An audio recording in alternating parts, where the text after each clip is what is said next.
Okay, welcome to our December 16th meeting. We'll say our pledge to the flag. Pledge allegiance to the flag of the United States of America and to the republic for which it stands, one nation under God, indivisible, with liberty and justice for all.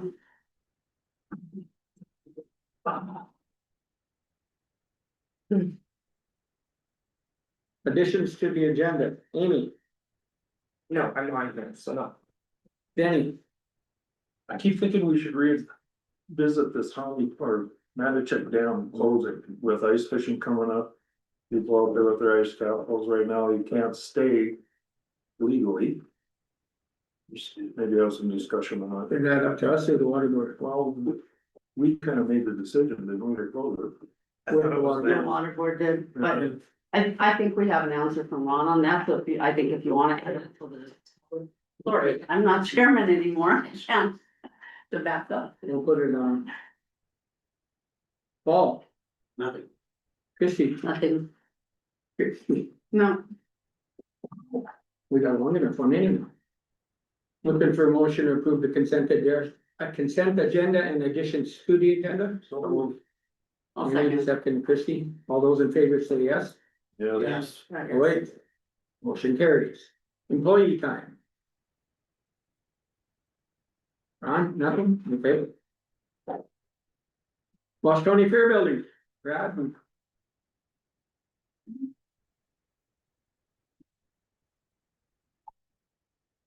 I think most of you are aware that, we're working on a proposal to,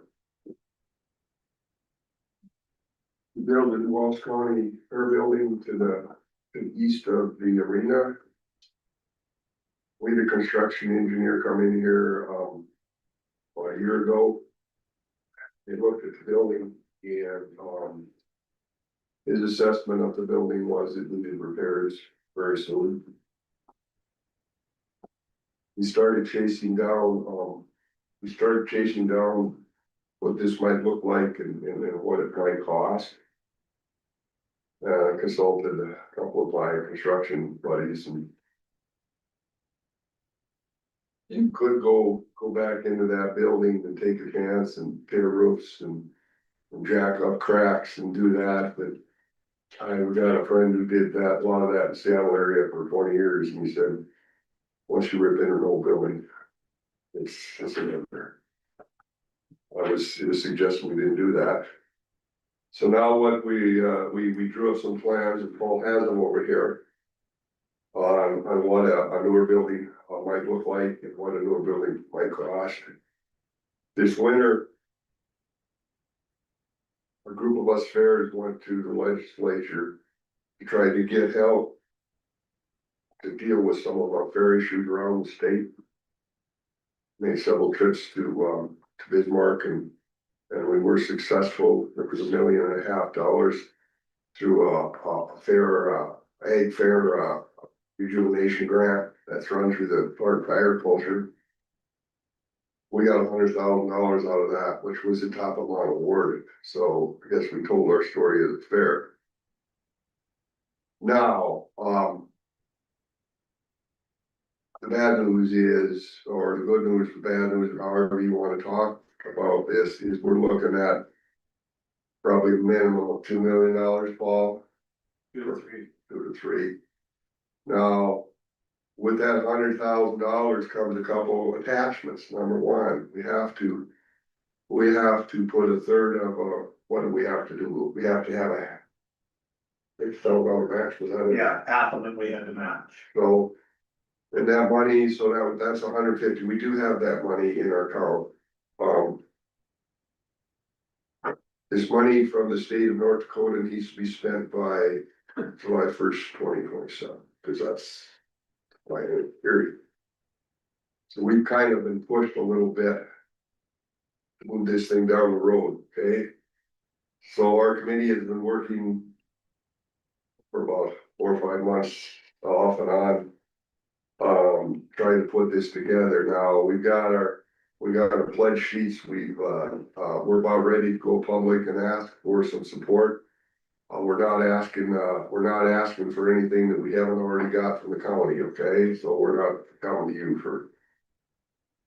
If you wanna throw money into that building, that's great, but we're not asking, for it, okay? So we're going down that now.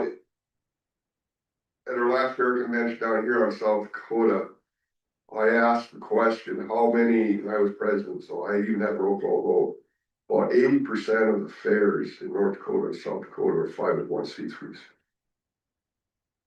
And of those 80%, a little over half of them still maintain as a county organization. I don't know how that works. The county gives them some of their budget and stuff, and I don't know how all that works, but about 60% have some support from their county. The question that I guess we've been struggling with as a group here is, if we go,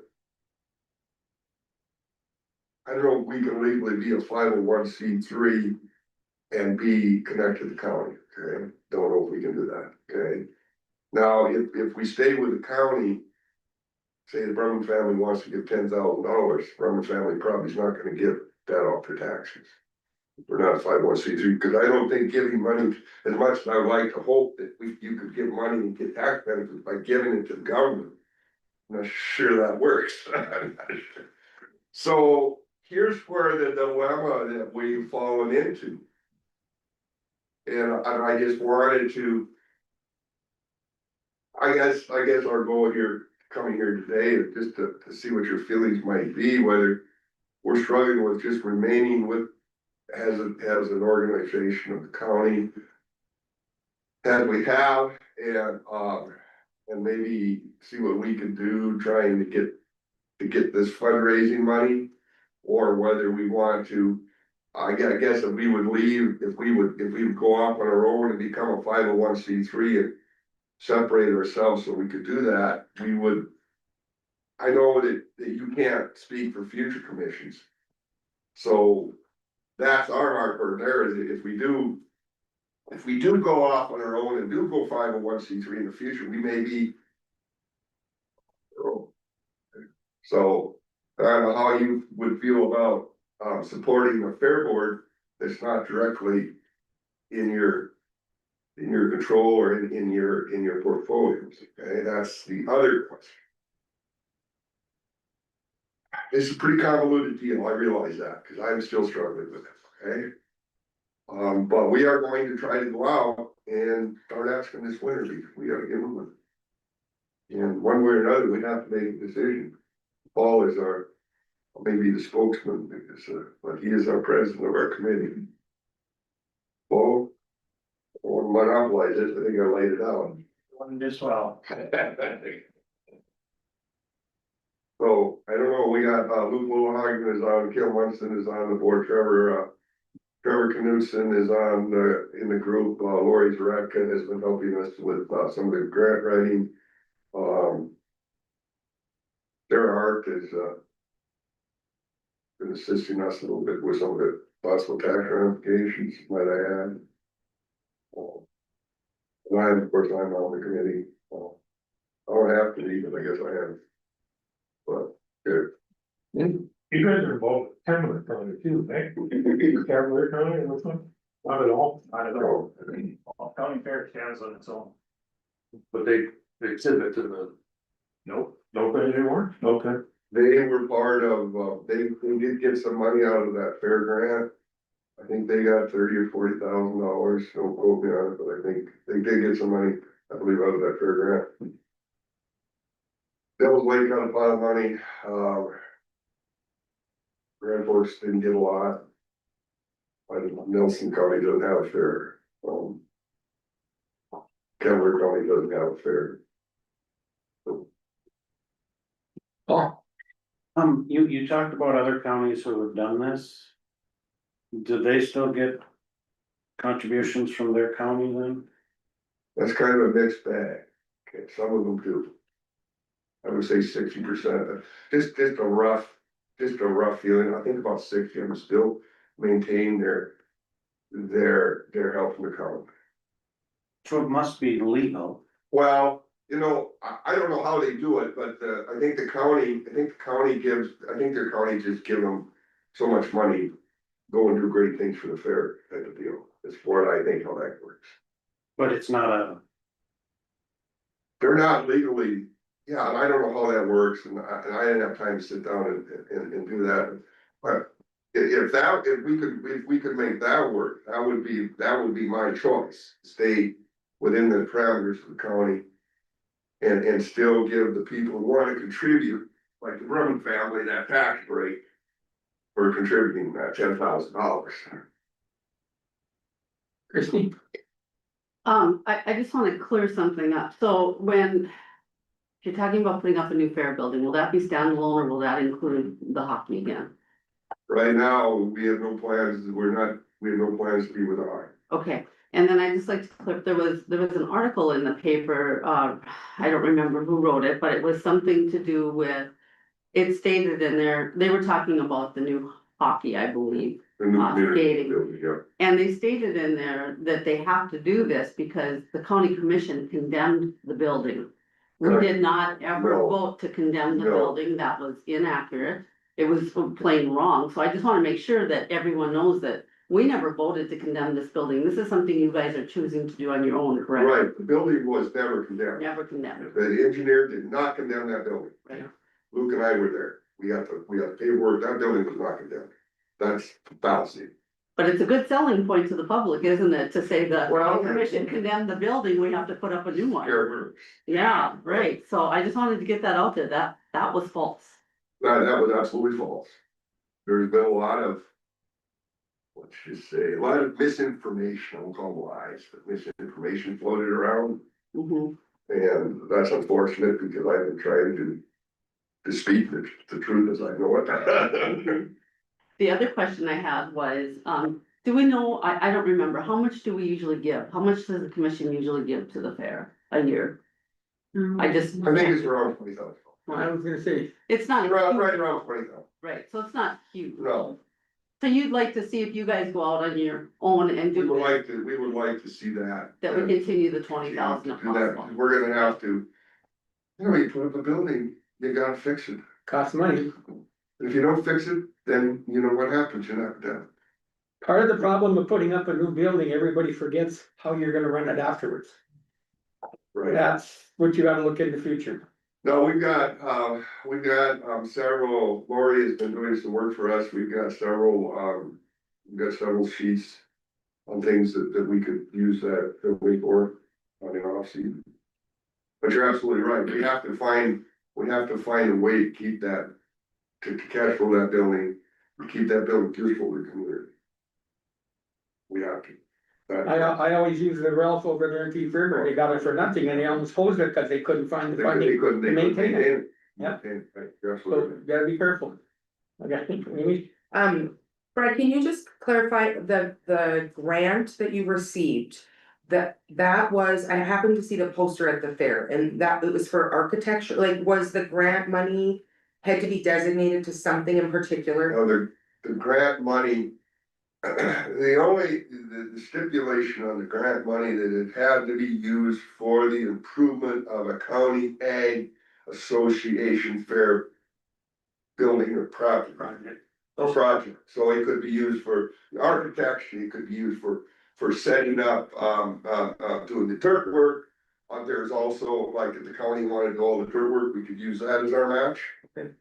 There's matches there, and within that grant, okay. And then I assume you have a plan, but like parking wise, so that's kind of where people park right now. Right. So then the thought at this point would be that building would come down static and the other in park, or maybe. Over time, yes, that we're looking at a two-phase kind of deal. If we put up the big building first. The hockey arena or the big buildings that's there will come down. And that will become parking eventually. Dream, if everything works and we hit that lottery and some way would donate it to us. We wanna add a static building onto the west side of this new building. Phase 2 of the project. And we have perfectly good concrete sitting underneath that building. The static. The static and the arena, that's concrete, that whole arena is concrete. So there's concrete there, so, you know, I'm saying, well, you're kind of crazy not to make use of it, yeah, well, all right, give me the money. I mean, I can do anything I do, what you want, just tell me how much. So I've been doing some searching while we've been talking about this, and it says that in North Dakota Century Code, county boards can support fairs for public welfare. And I sent an email to the auditors group to see if any other counties have county fairs that are 501(c)(3). So it seems like it is feasible to do upon a quick search, but I can definitely look more into. Well, that would be our preference. I think it would open up funding as a county fair if you guys were to move to five. Oh, absolutely, that's why we're worried about this.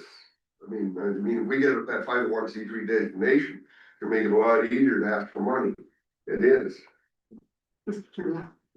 Who owns the existing building?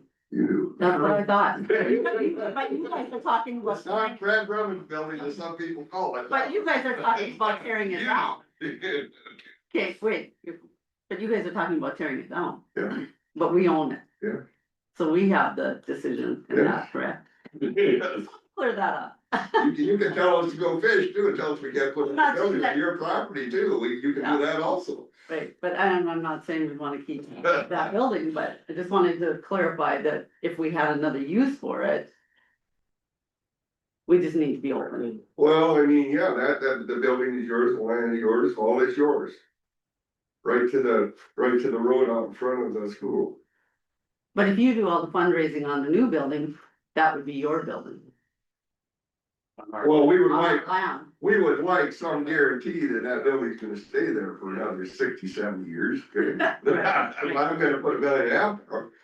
But I just wanna make sure that we're not responsible for the upkeep of this new building, then if you guys decide to build this new building, you know, we're kind of at that same thing with another building. Who's responsible for it? Well, You find the money to build it, are we responsible for maintaining this building after? the way I see it is, Christie, if we put up that building, you should be responsible for keeping it. Now, does that say that at some point in time we'll be unable to keep up that building? I can't speak 50 years down the road. Right, But my plan is, I don't ask for things that I don't take responsibility for, and so. I think it's our fair board is, are in on trying to maintain it. I don't want to be up, you know. Well, I mean, the question that I would have is, does the county have an interest in owning that land anymore if they're gonna have a brand new building? yeah, To me, we should at least have a conversation Yeah. about giving them the land agreed. and we're out of it. do the old dollar trick, Mhm. eat it over and. At least have that conversation. I'm not suggesting we do that, but I think that's something, if this was to go forward, I think that would be the time to have that conversation. Well, it's like you said, at the very least, I'm sure we'd be looking for a 50-60 lease if we're gonna put that kind of money down on your building. Any other discussion? Well, I guess I would be interested to know what you found out, Yeah, because we would like to go down that road. yeah, if one of you can email me, I can. Send an email back and with anybody who's replied back and see what I find in Century Code. I'll leave you my email. Okay, perfect. What is your email? Oh, It's all lowercase. Brad Brummond, BRUMMOND 78 @gmail.com. Kenny? I assume as soon as possible. Yes. Yeah, 'cause we gotta get going. We're gonna start asking anyway, and From what I've heard from Sarah, she's been researching this 501(c)(3) status, it's gonna take 6 months to apply for it and even get it from the government. It's a long drawn out process, it doesn't happen overnight or this time of year thing, so. It's gonna take time for us even to get that status, but if we know we have your blessing to support us yet, and we can go forward and start this, it's gonna make donating or going for sponsors and donorship a lot easier.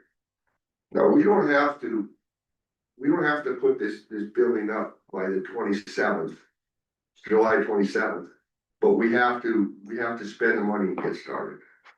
So we could, as long as we spend that money and do some site work or whatever we do with that money to start the project, we can put the rest of that funding can come later. Mr. Chair, and this could be like the perfect world if you were able to proceed with what the 501c3, but I do know that rural, there is a push of one of that in the next legislative session for the hope of being able to get tax credits for more rural areas, so that there could be, you know, more incentive to, because it will come back to your areas, and I'm really hopeful that that will go through to be able to provide more funding options for areas like ours that a lot goes south. Well, this would be the perfect solution. I fully support the fair. I just want to say that first of all. I do have some concerns about putting up a $3 million building for a 3-day event. So what is the plan with the building the rest of the year? Do you have other plans for that building? There can be several things. You can do car shows in there, you can do horse shows in there, you can do auctions in there. We just started looking at, we just really started looking at the downtime Okay, stuff, but yeah, Lori Reagan got a list, I don't have it with me, a list about that long with about things we could do to go with a building like that. Ramsey County has somewhat of a similar situation. Because they put up that building up at, Nice building. yeah. Connie Hanson, she's the one I'm talking to. okay, They're even talking weddings, some of these new Yeah, buildings that have gone up in yeah. western North Dakota, hoop buildings, they've decorated them and had weddings in there. So it's an option to rent out. rent out of the wedding venue, just what is there in Park River for, to have host a wedding at? We've got a couple of girls here, but Mhm. So, Okay, I was just curious. sure, we're aware that this can't be a 3 and done. There's Right, gotta be something else, right. and it has to be a benefit to the greater community. Mhm. That's my goal, the town greater community, not Mhm. just what part of it. Thank you. Anything else? Thank you, Thank you. gentlemen. Good luck. Thank you, good luck, thank you yeah. for your time.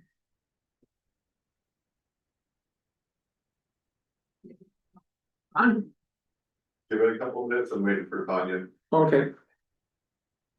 You wanna talk about manager? Yeah, I just thought. Every time to have a conversation, are we gonna open it up for some overnight staying? With the fish houses moving out there? You mean the fish house is on the water? There is no restrictions on, the ice houses and occupying the ice houses at night. That was not part of the discussion, so there is not a problem with ice houses and fishing on the water. Remember it was brought up in that discussion. Yeah. And I know, excuse me, Mr. Chairman, I had asked Ron that because I had been asked that multiple times, and Ron had told me that, you know, on the water, there's no restrictions, so. Yep. A lot On of the fishermen, ice. a lot of fishermen like to take the kids out and stay overnight. No, absolutely. Right, Paul? while we're talking about it, do you have any sense of, does the park board or the water board, I mean, have any? Sense of what they're gonna do? Yeah, I guess we haven't, the last couple of meetings, we haven't talked about it. Just curious.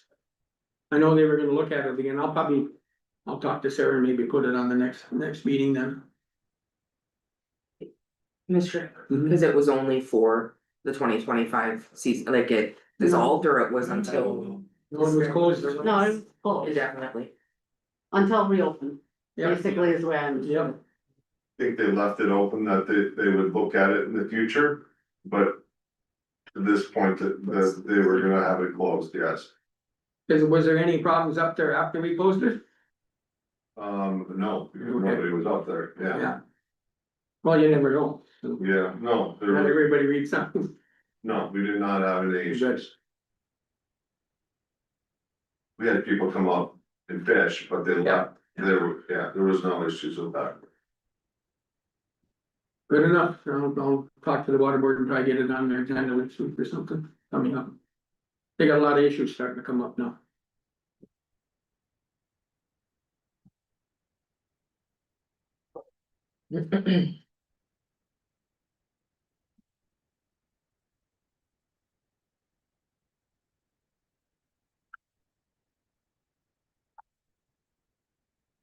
I will say it's. I mean, living close there and we're out there all the time, it sure is nice to be able to go up top and. I mean, sometimes you just go up and sit up there and look out, it's a beautiful view, it's that spot on the dam. And it's nice to be able to feel like you can use it again. And I heard that from other, Would be nice to open it up for like 3-day camping or. right, right, and- absolutely. This would have to be like a hall meeting or something, all right? I mean, how do you control who goes up for free? Right.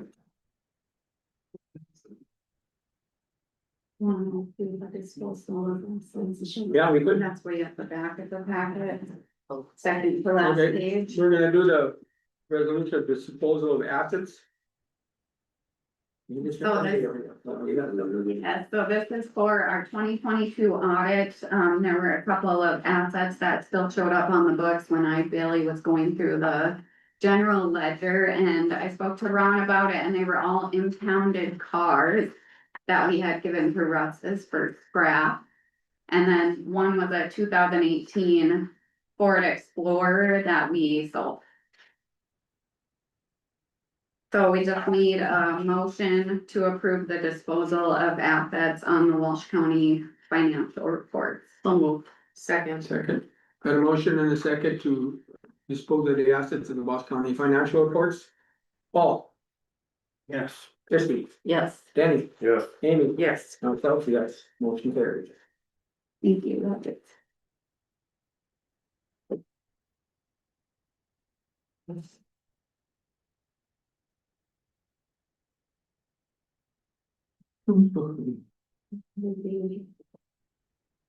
Ed, you wanna do the abatement? Sure can.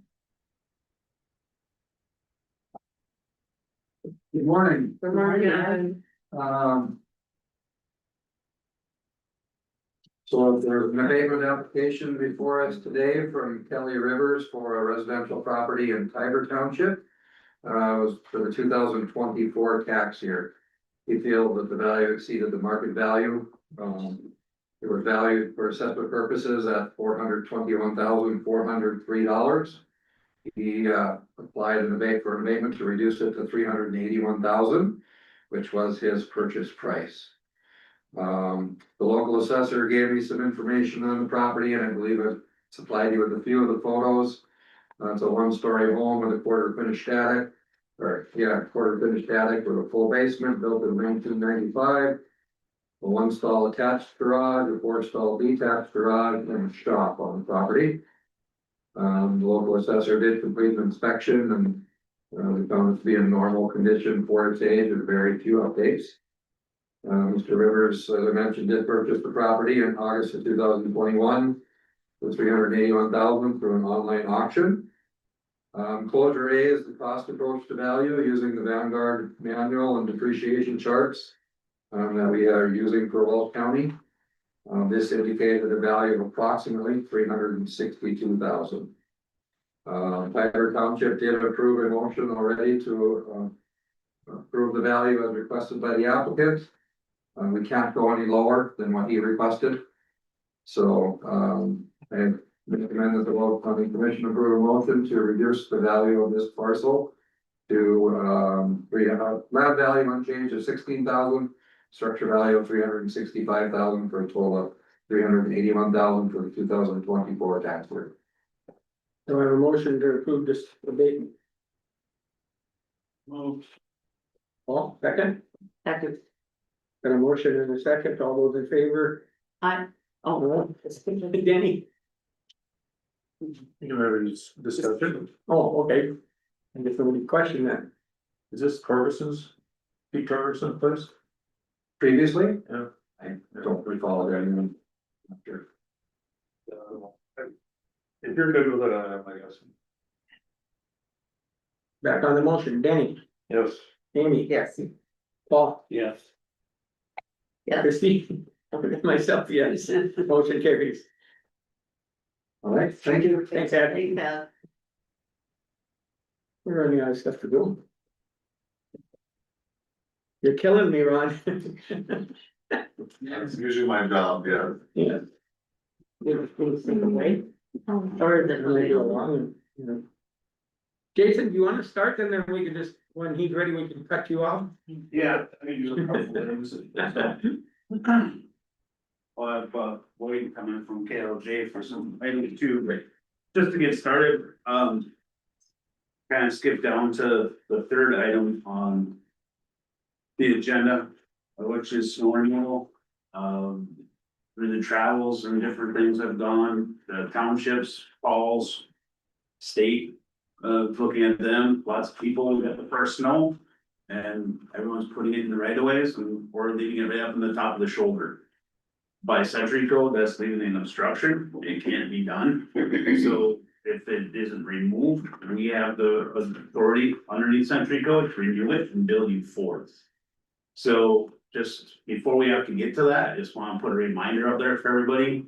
You can't dispose of your snow when you push it out of your yard into the right of way. Or onto the shoulders and have to be completely removed from the right of ways. So if you don't know where your right of ways are, I recommend pulling it into your yard so that you don't have to worry about it. It's just one of those things. Is it convenient? Not always, but it has to be done by century code. So that's that aspect of it. You got the water line. On 15 east of Lincoln, they've got some equipment sitting right off the shoulder of the road. I trust they're gonna remove that. It's supposed to be coming, yeah. They were working on reboring the water line in the field up in north end in that pasture. And I thought that equipment would be gone by now, so I'll be making a phone call over to get that out of there before it comes. And the There's issue, a wing down going. God, I bet it's a month ago when I called you on that one. well, they were putting the line together there and they moved out into the field and now they're back. Okay. So, yeah, it's. They're putting all their lines together right in the right of way ditch, which isn't really safe for them. No. Either, so, That ditch ain't that big anyhow there. no. Christie? How do we get this information out to the public?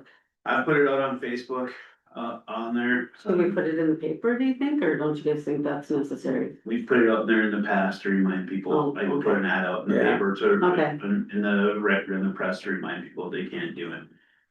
So I can work on that ad to get that out there just for reminders. Just kind of like we do with mowing roadsides. Yeah. I think it's good to have a reminder so people see it instead of just get a bill after they. Well, we give them a chance first, Okay. so the winners won't go and remove it and then give them a bill, well, they're gonna have. Time to remove it, problem is when it gets to be snow and you have something like today happen, if you go and take your light snow and you put it right on the edge. Of the road, and we, all of a sudden, we're 40 degrees in the morning, then it turns into a big ice barrier. And now somebody hits that, it's a ramp and a barricade, Mhm. depending on how they hit it, it could be extremely dangerous situation, so we just can't have it. It's just the way that part is, but yeah, I can put that into the paper for reminders of, and let remind everybody that you can't put it in any right with this state, township or county. The next thing I'll go into is the North Dakota Township Officers Association, was at that conference last week. With that, when I was out there, I ended up getting a title as the director for District 3. So I am now the liaison for Walsh County at the state level, the Township Officers Association. And with that district, it also covered Cavalier, Pembina, Grand Forks, Nelson, Griggs, Steel and Trail. So, with that, there comes 233 townships now, instead of just our 36. And 9,468 miles of township roads to try and help people with that are all having the same issues with right-of-way obstructions and cleaning and snow and abilities to afford what's going on, so. With that, they do reimburse mileage and time. This past weekend when I went out there, it was the county. We, being I was representing our townships, we set it up where the county covered it. I just want to be upfront with that and say we can continue using the county vehicle. And get reimbursed from the Township Officer Association and give it to the county. Or see what you get and make them pay for lodging. I want you guys to tell me how you want to proceed with that. I don't want to make any assumptions and kind of move forward so we're all on the same page. Mr. Chair, so what is your commitment to this? Like how many meetings a year or what? 5 to 10, most of them are at night, some are during the day, but when those I'd be taking leave. The biggest portions would be coming up in February, going to workshop meetings to give township officers the updates to the Township Officers Association handbook. When they come to Walsh County, I'd be at that meeting anyways as the Walsh County Township Officers Secretary. Did you say you'd be taking leave Well, for some of them I could. for some of them? Yeah. Okay, I'll take, unless we keep it the way it is, I don't know, it's something that. I just wanna be upfront with it all, so they can have them pay for stuff, I can take leave for it, whichever you guys want to do. I guess, I'm not sure if I really understand what it is yet. You're representing township All the time. across the state or Yeah, a district. the district, District. yes. Not just Walsh County anymore. Okay, I guess I feel that, I mean, as far as the per diem, the lodging, the meals, the gas, that should come from them, correct? Correct, and can, Yeah, and if you want to utilize the county vehicle, I mean, this is part of your job. I think it's good for us to have representation there. Yeah. If you want to use the county vehicle and get the gas and just reimburse it back to the county, I would personally have no problem with that. I don't know how the rest of you feel. I mean, because otherwise it's drive your personal vehicle and you get the gas money. Yeah. So, either way. Well, you look at his role in the last, let's say, 5 years, how much more are we doing for the townships? Mhm. Whether it's FEMA and all these projects and everything else, and that's what I told him, I said, Jason, your role since the last 5 is probably doubled or tripled for the townships. All the work we're doing for him. So I have no problem you using the company or the county pickup. And then, like you said, do the per diem and everything. I just wanted it, he called me and I said, let's talk about it at the meeting. Mhm. So, whatever you guys want. Kenny? But they would reimburse the mileage and everything. Yes. Okay. I have no problem with it, with the way Do we need the motion or you guys good with it? Well, let's talk about the leave. Oh, I have a little okay. concern about the leave. I don't know that I necessarily feel you should have to take leave to Yes. be on a board that's, you know, pertinent to the county and the townships. Yeah. But does anybody else feel differently? I feel like you do, he's representing us, he's on that board, he was asked to represent us, Yeah, so it's not something that he went out and looked for. You know, Mr. Chair, I think just the biggest thing from my perspective is if your role, if your department head role is being affected or you're unable to, I mean, I think we need to be sure that that you're honest about that or that if there are any problems, cause that's my only thing. I don't want us to, you know, improve in one area, but then we're lacking in another, especially with projects we have upcoming that. If this Need is you. gonna affect my regular job, it's not gonna be there, so. This is the one that pays the bills. well, nobody says you gotta go to every meeting either, you know. Some of them will be able to Zoom, so there'll be that aspect of it, most of those, a lot of the meetings will be at night. There's some of them I'll be able to work to, some I won't be able to, and it's just the way it is, just because of schedules and different things. So if I have a meeting for here, obviously I'm not going to a township officers meeting, mhm, it's just the way it goes. Everybody good with it? yes. Good. Ready, Ron? I'm ready. Okay.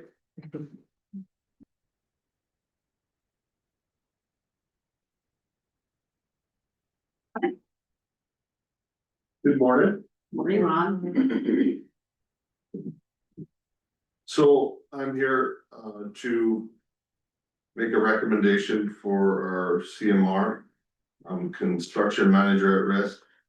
On December 4th, we interviewed 4 different CMAR firms, Cross Anderson, Community Contractors, the Samuels Group, and Community Engineers. We had 10 people on the interview board, and it took us a whole day to get through those interviews.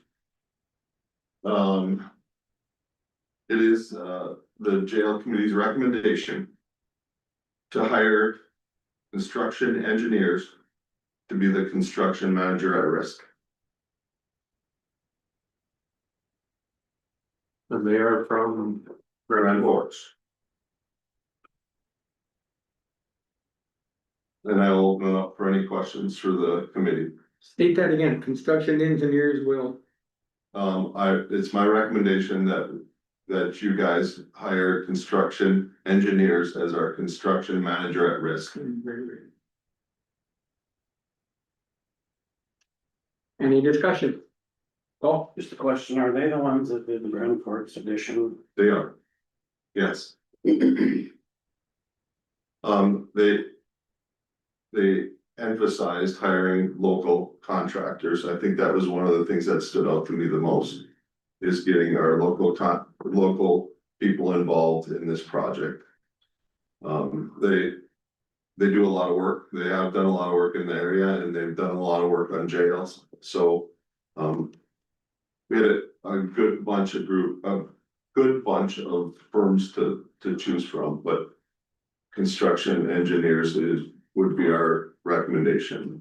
Christie, I sat on that committee and on the interview panel, and I would say what really stood out to me was when they emphasized their relationship with local contractors. You know, that say you need to pull in a favor, they have a relationship with many of these local contractors, and that was key, I felt. You know, they had some examples of different things where they needed to call in that favor, and they did, and they've done favors for others as well, and, yeah, and just, like you said, very good, all the companies were very good, but to me, that was key. One of the key items. very much hands-on, they're only 40 miles down the road. And like you say, they've already developed a lot of those relationships with the contractors and know who they can work with, who they can trust, and who they can call in favor from. And who they can do, or the follow-up, you know, they talk Yeah, about the follow-up if there's a door lock not working right. Well, we're 40 miles away, we can come that next day and fix it. You know, so that was also a plus. any other discussion?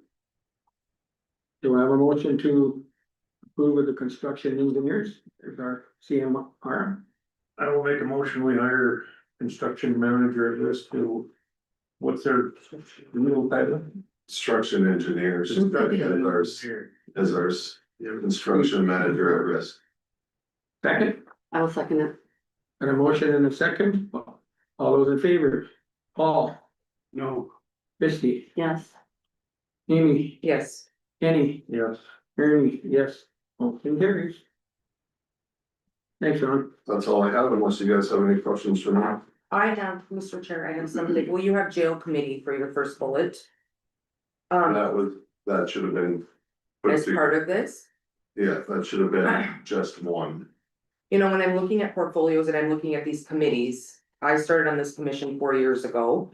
We had meetings for this jail or the start of this jail, and it's been the same people, sans Karen. Whether we want to be on them or not, I think they need to change. Like, I think there needs to be other voices. I know very little about this process in terms of, other than what I hear at meetings. So I believe that we need to have some new, Well, I think, there will be a new phase, where the construction manager and our architect will have more to do, more information for the commission moving forward, so it's going to be a very open process on what happens next. So I think there's gonna be a lot more information, decisions to be made about hiring and that sort of stuff. That'll all come through you, the commission. so there won't be per se jail committee meetings. That's what I'm saying. You guys wanna, I don't know that we're gonna actually need more than one. Jason? The only real meetings I think we'll be having now will be with a design for making sure everything that we're looking for gets incorporated into it. So it's not just the construction manager at risk and the architect deciding what we're going to do. We'll make sure that we get what we needed out of this money. And a lot of it'll be working off of plans, going over plans.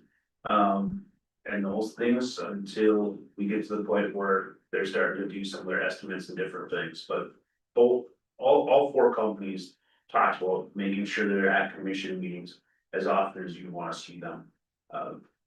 Most said that guaranteed a monthly, if we get closer to things. You know, right now, do you need to see them every commission meeting? Probably not, because there's not a whole lot going on until after everybody is cranked up and they're working together after a couple of meetings. But it would be something that they were open to in the future. I think the jail committee is going to fade away at this point, and the commission is going to take the reins on the decisions moving forward with this process, and the construction manager is going to be, like Jason said, on the forefront of communicating with the commission directly. I mean, I think even from an architect perspective, we need to be wise on where we're putting this thing versus what's been discussed. I just wanna be sure there's not things that are made and we're just getting recommendations and there's not input that can be put in prior. That's just given by two of the five of us, is what I'm asking. Any other discussion? Jail employees up to full, how's that going? We're working on it. We're not there yet, Okay, but we're working on it. So no status change in terms of where the jail is at this time. Correct, yes. how many inmates do we have in Grand Forks? I think there's 5, I believe, right now. Do we have anywhere else? I wonder if, yeah, we do. If we have at least 1 or 2 in Pemmican. So. I those are noticed the last 2 bills to Grand Forks County was the average of about 31,000 a month, correct. It's an eye opener. you know? Yeah, it is, yeah, it's definitely a game changer as far as what we're paying them, for sure. It's gone up dramatic. Anything else, Ron? Thank you, Ron. Thank you. Thank you. Take care. I don't know where to go now. Tanya, you're up next now, I am. I'm on the agenda next. So I have EAP on the agenda, when I had spoken with you briefly last meeting, right, I think it was the last meeting about this. I did not print all of that documentation that I sent to you, I see that some of you are flipping through it.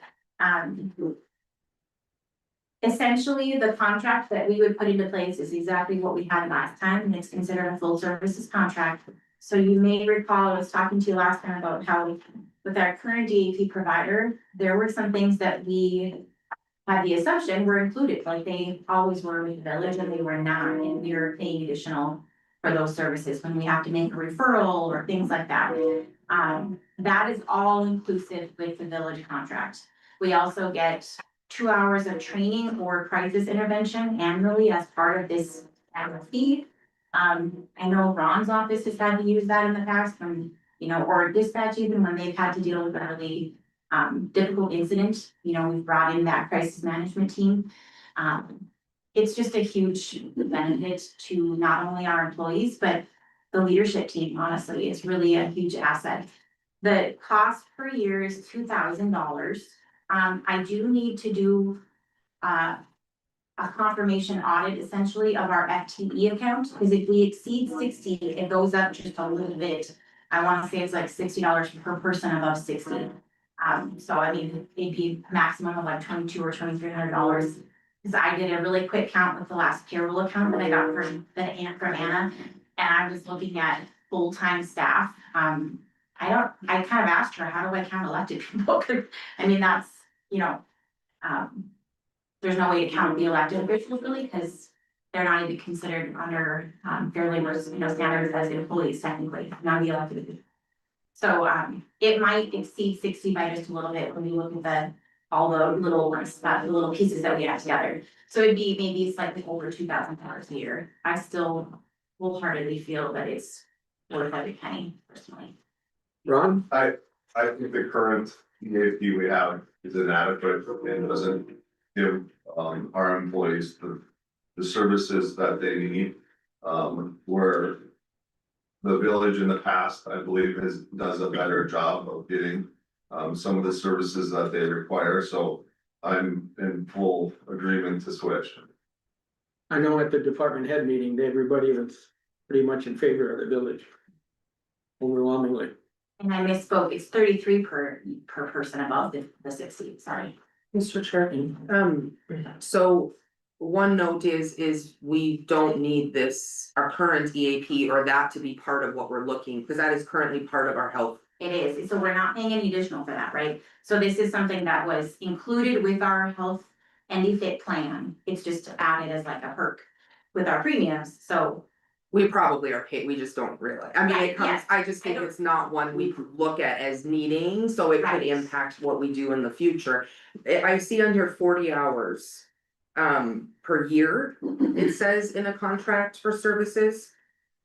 Which page are you looking at? Sorry. I wanna say it was on 18 is what it said when I was there. I'm just kind of wondering above and beyond, you know, Are you talking about for the personal then? yeah, like if they Like need they more. want counseling above. So the great thing about. First, I'll back up slightly and then I'll try to answer your question. The great thing about the village one is that I think Crystal might have explained this last time. They count your entire household, but if you have one individual who's really in need of a lot of more services, you can take all the hours for every household and put it, towards one person. So they don't limit it per person in that respect. And then I believe above that rate, I believe that the village operates on a sliding scale fee, but I shouldn't say that because I am not positive on the fee after that piece of it. This is what's included in the contract for no charge to our employees, is what you see here. Jason? I've used the village program when we first started, or when I first started before we changed over. And after you put out the hours that you need for yours, it's still at a very reasonable rate. So Yeah, I've always heard it's it's, much better than the plan for when you did. It's substantial.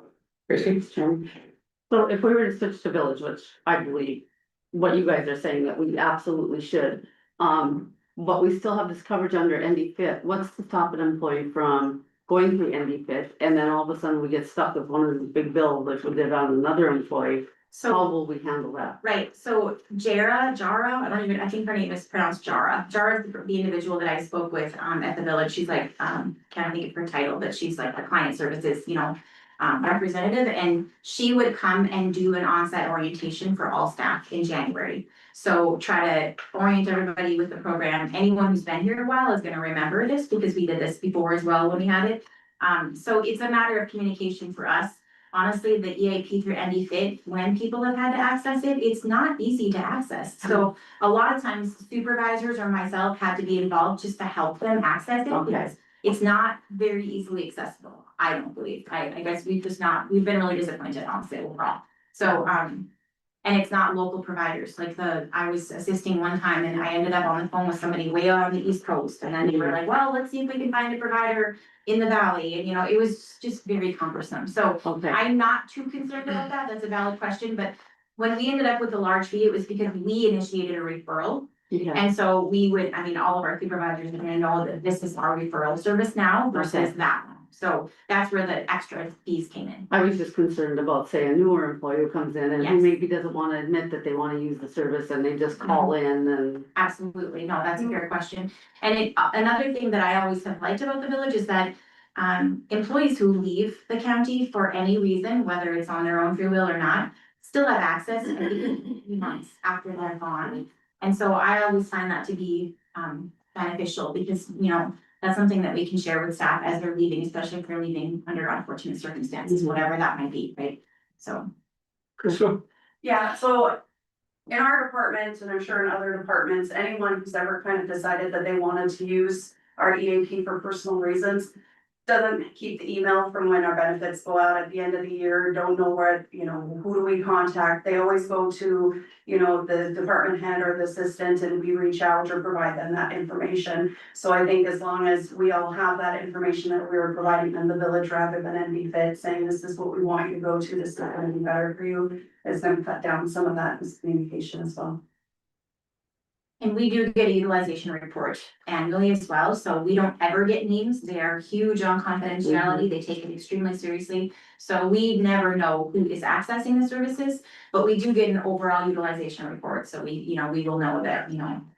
17 people utilized it this year, or it used to be, I think that's one of the changes that they made, it used to be biannual reports, I believe it's annual, send out a report.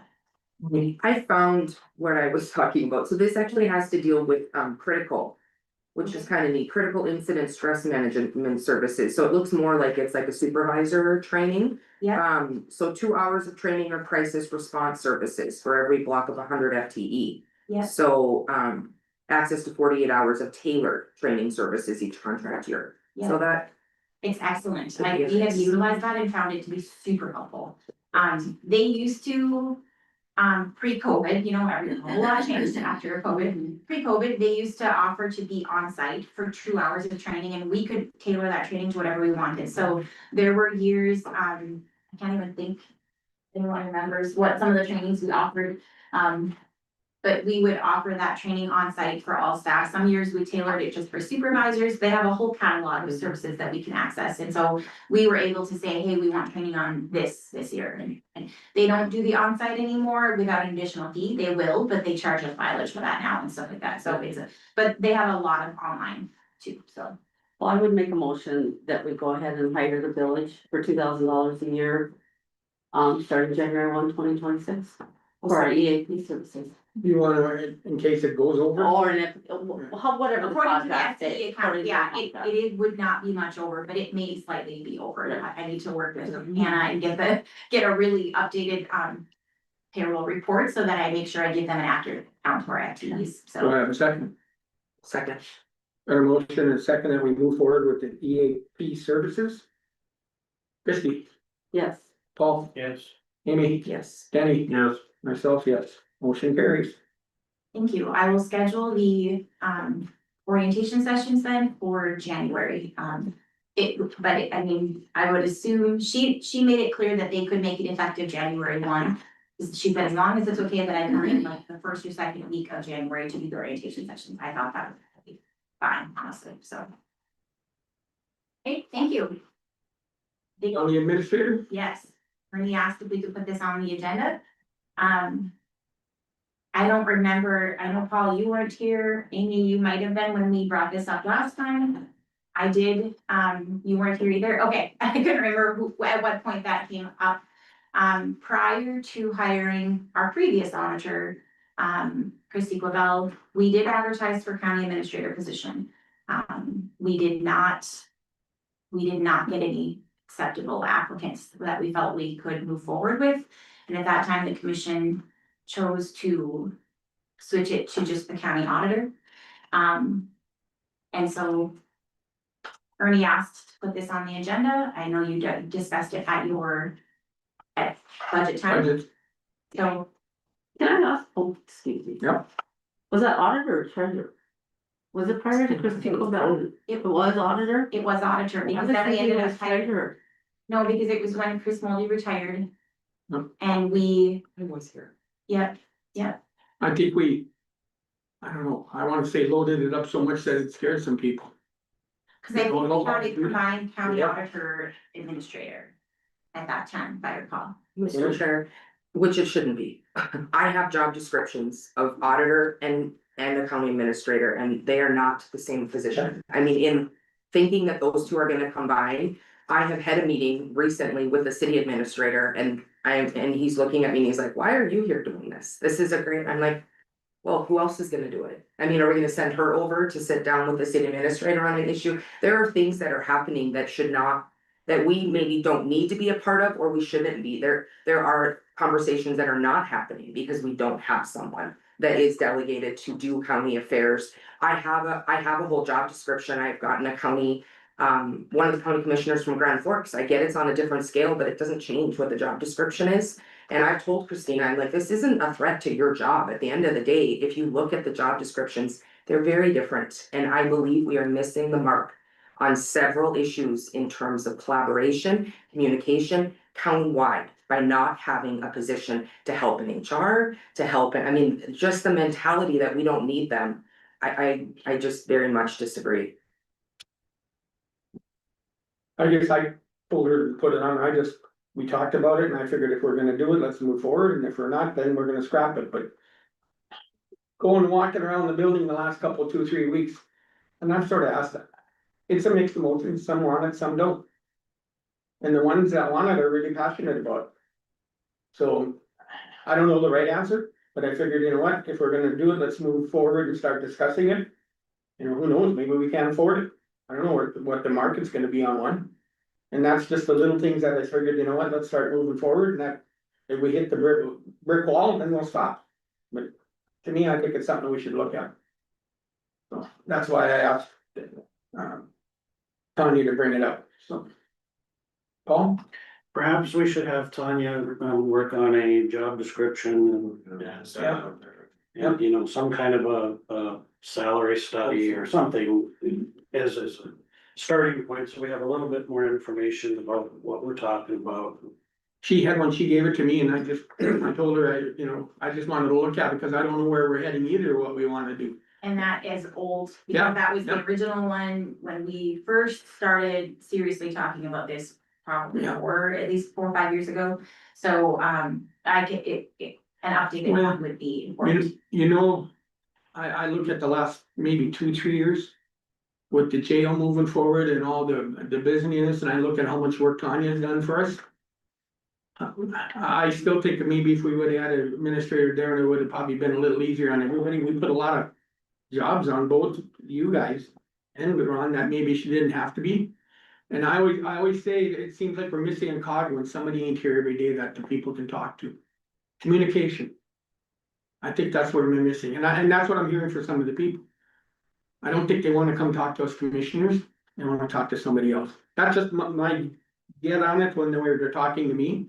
And I don't want them afraid of me, but you know what, you gotta have somebody to go to, and if you got an issue, maybe just one person in the county that's centrally that everybody can go to. I don't know, you look at schools, you look at the cities, everybody's got them, and everybody I talk to, but they always say, geez, it's the best thing we did. So, our commission jobs will change, it's definitely something we'll have to look at, but I just figured, I don't know if we wanna make a motion today moving forward, but if we're gonna do it, let's move forward, and like I said, we might hit a brick wall and say, whoa. But at least we looked at it. You don't need, I've been passionate for it for I don't know how many years I've pushed for this. And I've just seen the change in the paperwork and the government, and I just think, well, I'm with Jason all the time, and I look at his job duties with the jail and everything, and now the townships and everything. How much do we wanna throw on everybody's shoulders? Where something like an administrator, I think, could have taken some of this over, and whether it's grants, studies, whatever. I just think it's a valuable tool, listen to the cities and the schools in the county that have administrators. Mr. Chair. Yep. Do I think an administrator, adding a person to help all these areas that you're talking about would be helpful? I absolutely do. Do I think we can afford it? I absolutely do not. Our climate has changed since the last time we talked about having an administrator. We were not under a 3% cap. We just got through a budget season where we asked everybody to cut corners and cut costs in their departments, and then we're going to turn around and say we wanna hire an administrator for, I don't know, we talked about $175,000 at one time. Where do we get this money from? Where do we get this? We're expecting our department heads, we're expecting our employees to cut corners. But then as commissioners, we're saying, hey, we don't feel that we should be going and having these conversations with people, and we don't feel we should be doing this. I think that is absolutely our job. And I think we need to step up and we need to do our job. We weren't hired as commissioners to come in here and have 2 meetings a month. We're hired as commissioners to do our job. And I do not believe we can afford an administrator. Absolutely do not believe it. We got through this year. Yeah, we have some department heads that did cut costs because we had a budget committee And everybody was a little scared, right? I think everybody's a little scared this year, so they were trying to cut corners. So we did see some savings, but as we go on through this 3% cap, it's going to get more and more difficult. We found that out at our state meeting. They said, you know, the first year, we all got through it, but it's going to get tougher year after year. So where do we find this money? Where do we find this money at? The other thing is this expectation to cover a county administrator's salary with grants, I think is a dream. We already have 2 people on in the state. They hired 2 people in the state to do grants for us that we can reach out to. We did reach out to them on the jail. They couldn't find any grants for us. They're specialized in looking for grants. So to expect that we're gonna say, oh, we're gonna hire a county administrator, and that administrator is going to cover their salary with grants, who would even apply for that job? I wouldn't, because there is no guarantee. We all know that grants are a lot of times a wish that doesn't come through. So I personally, I would not apply for an administrator position if I felt that I had to cover my salary with grants. We have very capable department heads. So are we hiring an administrator to make their job easier, our job easier as commissioners? I just think that as commissioners, we have an expectation to step up and do these jobs and not expect that we can just push it off onto an administrator.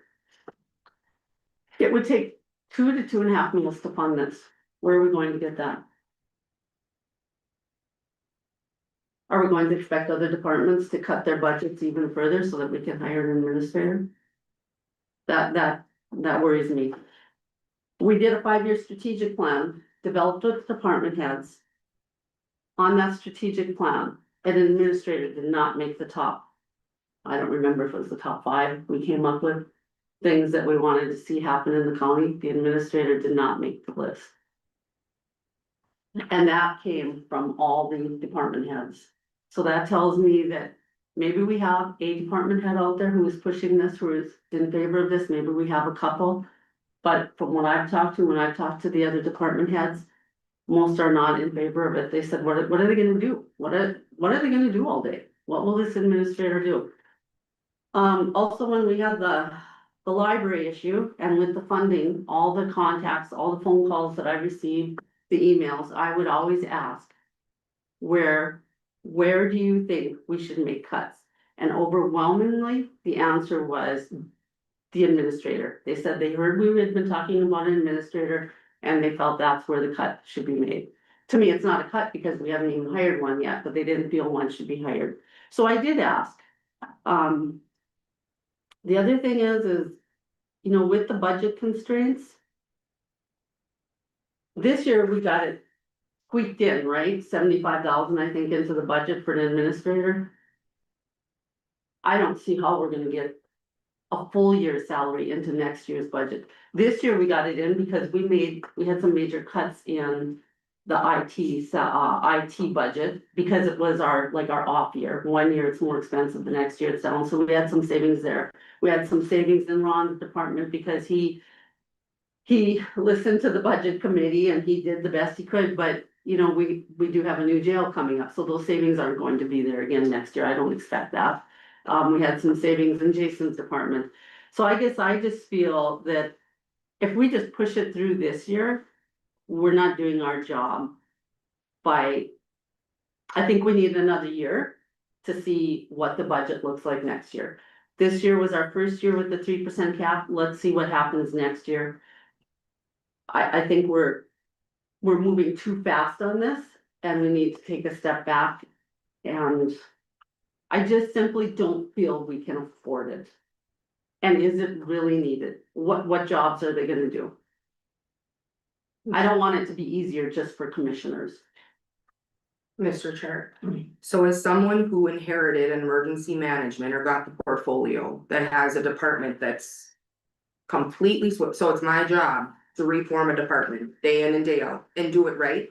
It is a very difficult challenge I understand what I took on to a degree, but a whole department, I mean, yes, a meetings and us being present and talking about the budget, that's one thing. But when you're looking at doing it right for our employees, how much turnover have we had in the last 6 years on second floor?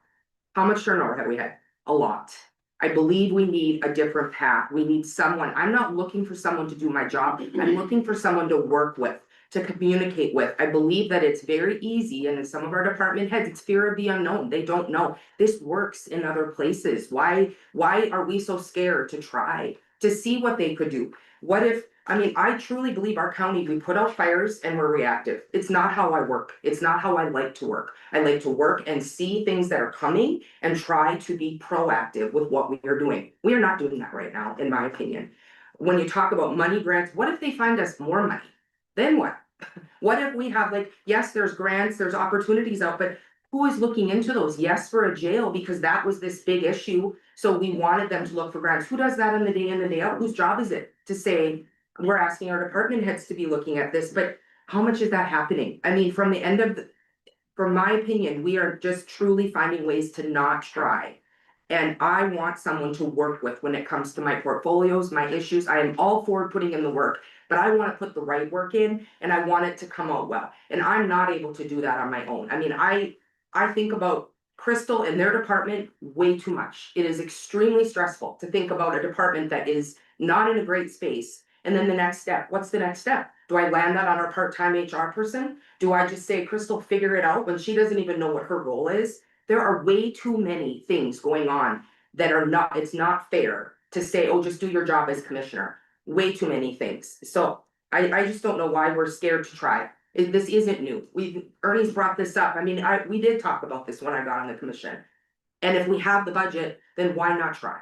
I mean, it's just crazy to me to think that other places utilize this position. I have a job description right up the road for you. Is it different? Yep, because they have more people. Does it change what they do? Nope, it doesn't. It's a job description. Mr. Chair. Yep. Well, I mean, I would say you're not the first one who's taken over a department that had a change in leadership. I mean, I think several of us have dealt with that. I've dealt with it several times with the auditor treasurer office. While it was under my portfolio, we actually combined the auditor treasurer office. So I don't think this is something new. Maybe it's just luck of the draw when you have that department. I'm not scared. It's not that I'm scared. I guess I feel like I am wise with our money and I don't see right now how we can afford it. Like I explained to you, we squeezed that 75,000 in this year because of these different cost savings. How are we going to do it next year? How are you gonna pay for $150,000 salary next year? Where are you gonna get the money from? Do you have a plan? You know, I guess that's my question. Do we have a plan of where we're going to get this money from? Because this is not just a one-time thing, this is annually. So you hire that person and then you say, oh, wait, we went into it, now we see that we can't afford it, guess you no longer have a job. I mean, that's my concern. I don't wanna go into it blind. I want to know that we can afford it and that we have the money for that salary. I guess the reason I brought it up, I figured year end, we'll see how much carryover we got again. That'll give us an idea what, cause it seems like every year we got carryover. And I just thought we should just discuss it. I mean, we've tumbled down this road, I don't know how many times. I look at and I'm not blaming anybody, I look at how the mills and everything else, that cost us some big bucks that we didn't get it out there. I think with the guy here every day or a gal, we probably wouldn't have missed it. So I guess just, I'm looking forward, you guys want Tanya to write up a description and then just keep the discussion going? I mean, if we don't start talking about, we're not gonna get anything done. And I'm for it, but if the rest of you don't want it, I'm fine with that too. I'm gonna be gone, so I won't even see this person probably. But it's just something down in my gut, I think we've needed it a long time. And when you said pay for it with grants, I've never said that. I meant grant monies. There's no way in heck you're gonna pay for this job with grants. No way. But if we can get a $10,000 grant here and a 20 here that we're missing. And I agree with you, grants aren't our first sure thing, so I don't know, I guess for the time being, if you just want her to go forward, get us a description of what an auditor or a county administrator would look like. That was sort of my concern. Move forward with it. I guess I'd be in favor of doing a market study and job description. Wanna know where this is, what their duties are gonna be, what their responsibilities and what it's gonna cost. Yeah, Paul, you have a? Yeah, I guess I've been a supporter of this all along. I still am. Been a lot of good discussion, a lot of good points here today. And I agree with Christie that the budget thing isn't gonna get any easier with caps, there's no doubt about that.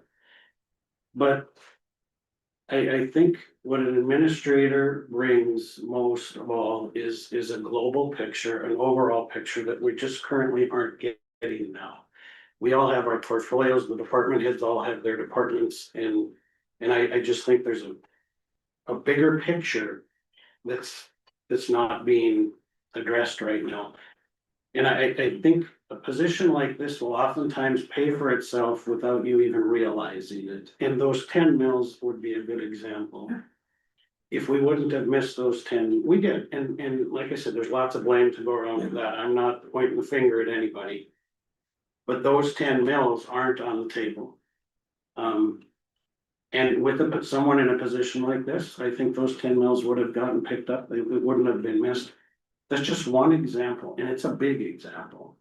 But those are the types of things where this person is focused on the bigger picture. This person brings those things forward and they pay for themselves. And we wouldn't have missed those 10 mills and nobody would have realized that, hey, if he or she wouldn't have been here, those might not have been brought to the table. So these things happen without people even realizing it is how I feel. And so I am a supporter of it, and I like Denny's idea. Let's just keep it moving forward. Look at a job description, look at what we think it's gonna cost. You know, in the budget, I talked about, I think we transferred another $32,000 or something into the cash carryover at the end of 2026. I wanted to add that to the administrator position and that failed, so. You know, we could have had a little bit more money, but we don't. We have $75,000 this year. But I agree with Ernie, where are we gonna be at the end of the year? That is another question. So I think we should move it forward. I think we should keep talking about it. Honestly, I didn't think we were gonna get this deep today, so I didn't really come prepared to talk too much, but I like the idea of moving forward and I still support this. Well, that's when I called Tanya, I said, you think it's too quick or whatever, I said, you know, I've been a proponent, and I said, I just want to start going down the road, talking about it. And we'll see where we wind up. The dead end ditch or wherever we're gonna go, but at least we're gonna talk about it and who's to say, we might have it, we might not. So just keep it in your mind, Tanya, if you'll do that. Yep, I'll work on a job description and a salary study. Can I give you two really brief updates that are not on the agenda, and it's literally just kind of announcements for you to keep you in the loop? The lead officer contract was put in place as of December 1. So we are transitioning, and the lead board signed that, is working with Jacob Anderson, our new lead officer. Crystal is working to transition with him, so that was signed and effective December 1, okay? And then the PIO contract, we also you discussed that a month or two ago, talked about up to 15 hours a week at the rate of $20 per hour. I also have that contract done. It's not signed, those need to get signed. The lead officer contract is signed because the lead board does that one. I don't remember if you voted on the PIO terms or not. Do you remember, Christina, if that was voted upon at that time? Well, you agreed I to think put they- it in the budget for Right. $15 an hour or $20 an hour at 15 hours a week. I can go back and look at motions. Yeah, I just don't remember if you made a motion on it, and I don't know if that's necessary or not, but I kind of think there was a motion. I think there was. I think you did, so it's just to update you essentially that the contract is ready to go. And it can be signed then. I'm pretty sure you made a motion, but I don't want that to get missed if we happen to not make a motion on it. So I just wanted to give you those two quick updates, so. Can I ask, and it was up to 15 hours, Up you to guys, 15. right, so if he only works 5 hours a week, Yep. he gets paid for 5 hours, right? Correct. Okay. Yeah, That's up what to we- 15 as needed, Yeah, at the rate of $20 per hour. We did slightly change the original terms, as far as when we first put it into place, because it was a trial period, we said every 6 months it would be reviewed. It's gonna be reviewed annually. So unless there's reason for it to get, I mean, obviously anything can be reviewed at any time, but it's not gonna be a regular review every 6 months, so. I just wanted to give you that quick update, and those were not on the agenda, so I'm sorry, but just wanted to give you updates. So, Anything else for Tanya? Thanks, Tanya. okay. thank you. Dispatch, Amy. So an update, I met with the city administrator and their lawyer, city lawyer. They're open to continuing discussion. When it comes to dispatch, we have 2 applicants, we're working to schedule interviews. Myself, Ron, Ernie. Are part of the interview process, Tanya, part of the interview process, and then. I did invite a City of Grafton representative with the chance that that's where the position could be part of a future cost share. So their city attorney, Rob Fleming, is gonna sit on interviews. For just essentially representation. It doesn't have to mean that we're gonna have, decision in terms of who's hiring, et cetera. It's just more so to have open discussion and open dialogue. If we're gonna talk about future cost share with that position, that's kind of where we talked about it would come from. That's what the case is, so, Did I read somewhere he's not gonna vote? yeah, Okay, I believe that, it's just gonna be input. input, Mhm. any questions? I just have a question. You said you met with the city administrator, and who was the other one? Was it the The attorney? city attorney, Rob Fleming. And they're interested in continuing with dispatch discussions, or what are we? They're open to discussion, they're open to having conversation in regards to what the future holds in terms of. Having this current. Head role open is part of our problem in terms of, we're interim right now, so we need to kind of move forward when it comes to that. And then, from there, that's pretty much where the direction has come as far as how, if we're gonna cost share something, what would make sense. So basically, they have us do their dispatching again. Yeah, they're open to discussion, Open to they are discussion open on to that. continuing conversation on, my heart says they are in agreement, they would like to see us all on one page, so I do think we're on a good path in terms of. Wanting to all be, it's just there's just some not decided things right now that make it hard to be able to just. Go forward, so that's just where we're at, there's nothing decided, but I had a good talk with both Nick Siegelman, the city administrator, and Mr. Fleming, and they're certainly not closed door in terms of wanting to work with the county, as their city representatives. Anything else? When are interviews? Or have they We haven't been even scheduled? set one. I believe we're looking, I gotta get back to you on dates, the first week of January. First full week in January. We were planning on, but there's some personal things, that some had to go out of town, so it's just ended up, and we're grateful that the applicants have been. Okay to wait out for it, but we are planning on, I think the first week of January is our goal. What we're working on, yeah. Anything else? Okay, anybody need a break or should we keep going? Huh? Yes. Okay, we'll take a break. I should make.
Okay, open the meeting back up. Crystal? Morning. Morning. So first, just wanted to advise you that we had a couple interviews a couple weeks ago for our dispatch positions that are open, so we have offered, job opportunities to both individuals that we, interviewed and both have accepted. So one is for full-time, the other person was looking for part-time. But he's also looking for, maybe at some point, he was interested, can that change to full-time? So, both of them will start in January. Mr. Chair. Yep. Crystal, can you tell us, and where does that put your department in terms of dispatchers, and are you considered full at this? So, I mean, we technically have 7 people, since we do have a part-time person, he will be 20 hours a week or less. So we could still hire a secondary part-time person unless he ended up deciding he wanted to move to full-time, and that is still available this time, so. Yeah, so he will be paid hourly and our full-time will be salary. And then I wanted to ask about, offering a training differential for, some of our dispatchers who will be training this new person. So, Mason, who will be our full-time employee, he will be paired with Sheila, who is our lead dispatcher, and so she handles all the training. But since we have 2 people starting at the same time, as well as our, Michael is his name, he will be part-time. His availability will be nights and weekends, so he's going to be working and training with everybody else. So we're gonna have to work out, me and Sheila are gonna work out a schedule for next month, starting this week, so that we can kind of figure out, trying not to have 2 trainees in there at the same time. But he will be working with every other dispatcher and getting trained in that way, since our shifts are rotating. We can't pair him up with one person specifically. So I'm wanting to know if you would be in agreement for, to offer those dispatchers about $1 an hour during those training hours. And we would just submit it to payroll like we do for a shift differential.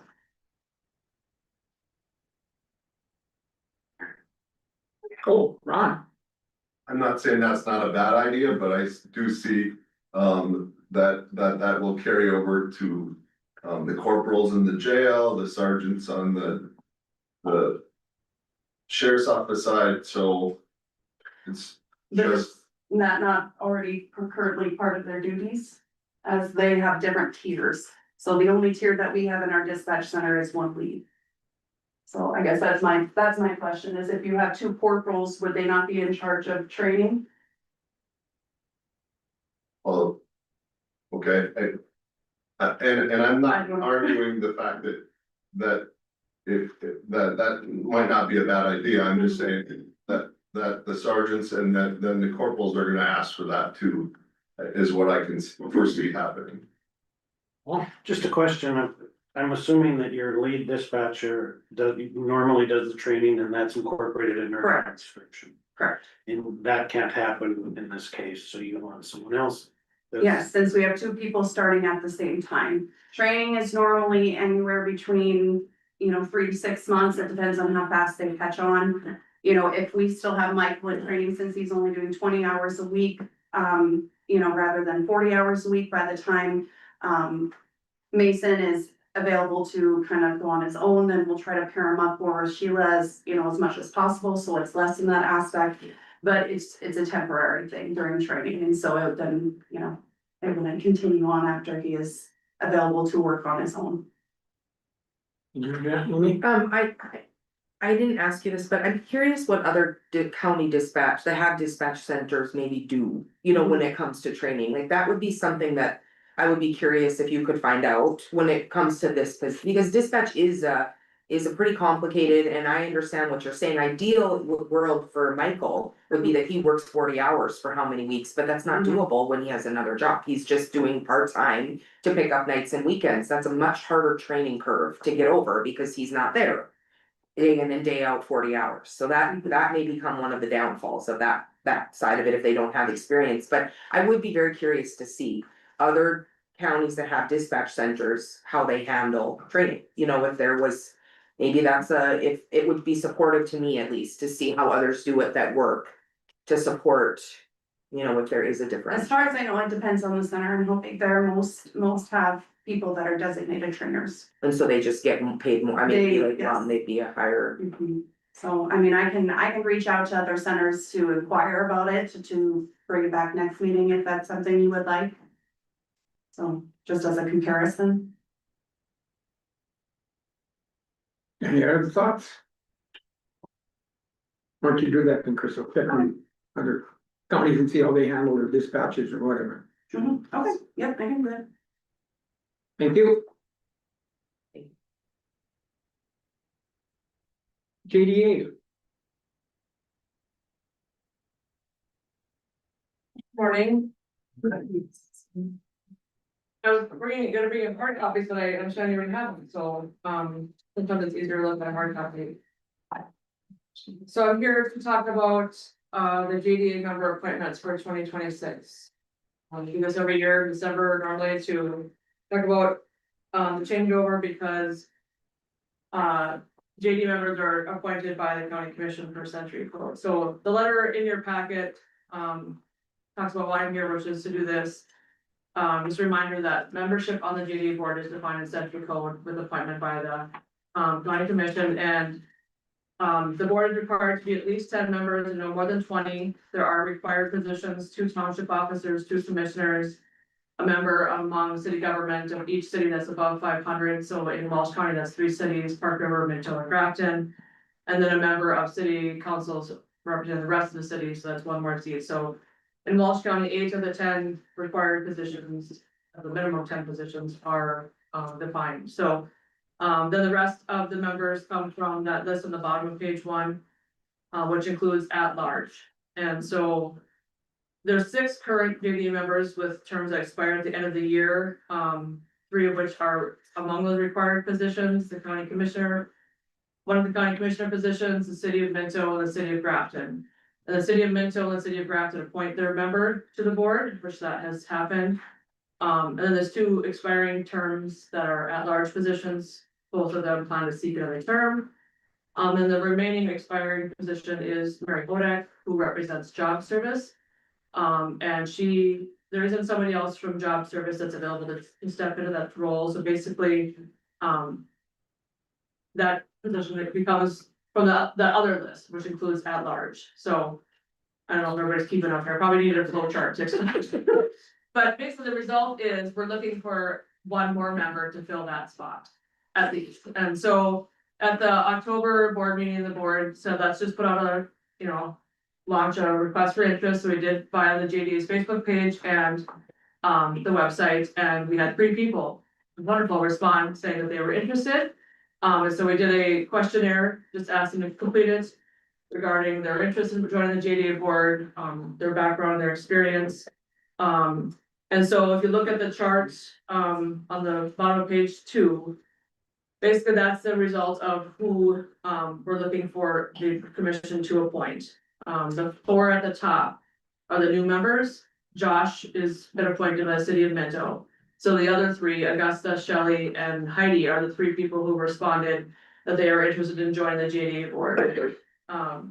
The board recommended starting them with staggered terms so that we don't have so many expiring at the same time. So that's why you see their terms are shorter for this first term. Then after they complete the first term, then they would do the typical 3-year term after that. And then the other 4 shows you the 4 current board members who are opting to take another term. So then at the bottom is I just included a list of the other JDA members who don't have terms expired, just so you can see who all of the board members are. So if you look at that, between both those short charts, that is the makeup of the board.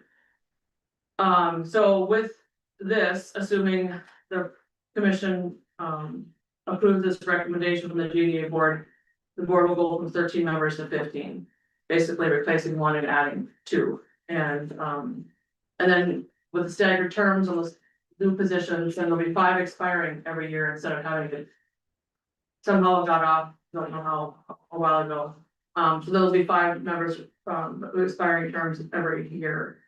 So this is the JDA's recommendation for appointment, seeking your approval. I know you have portfolios later on their agenda, so I don't know if you want to handle part of it, all of it, because there is county commission seat, which is held by Amy now. So I don't know how you wanna handle it, but just, that's what I'm here for, is to seek your approval of the recommendation from the JD board. Any discussion? Well, I guess I would just say that we haven't discussed our portfolios yet. So are we jumping the gun?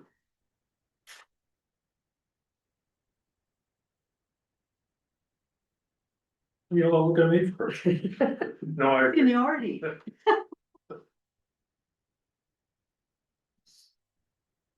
So, Mr. Chair, should we wait to approve until we review portfolios? Is That's why I'm wondering if we can just Yeah. table it till the end of the meeting after our portfolio, so that then we can look at. the full? I mean, we can still do it today, correct? Yeah. But maybe just wait till we've reviewed our portfolios. We're trying to divvy them up so they're kind of fair and.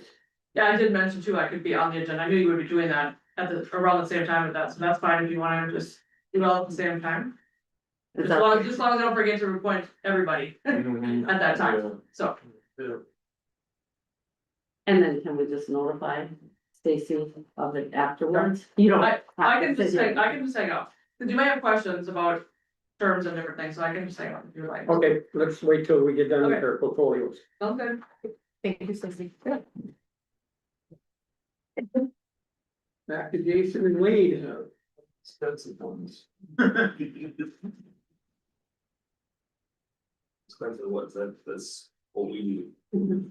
I do, he just guilt by association.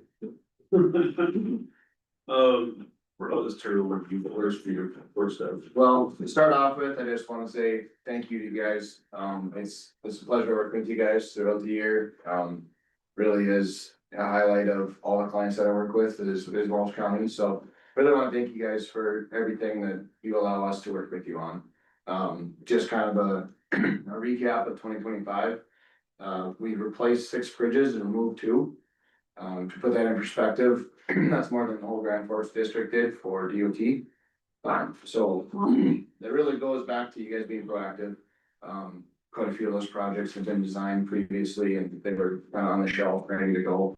And yeah, we started building bridges in February and we finished at the end of October. So really was a strong year. We have plenty of bridges to try to tackle, so it might not feel like we made much progress, but I think it probably is the most that any other counties did in the state. So we did, I think, I was looking at some rough numbers. I think the total value between all the construction and engineering and things was about 9.7 million. And I think the local cost was only 436,000. So roughly 4.5%. The DOT has been good about having taking a large portion of the cost, knowing that you guys have a tighter budget.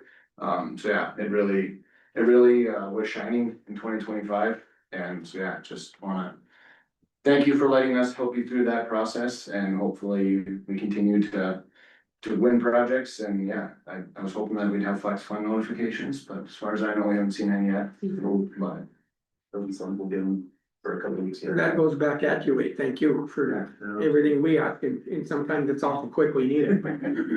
It's nice that you work with us. We appreciate it.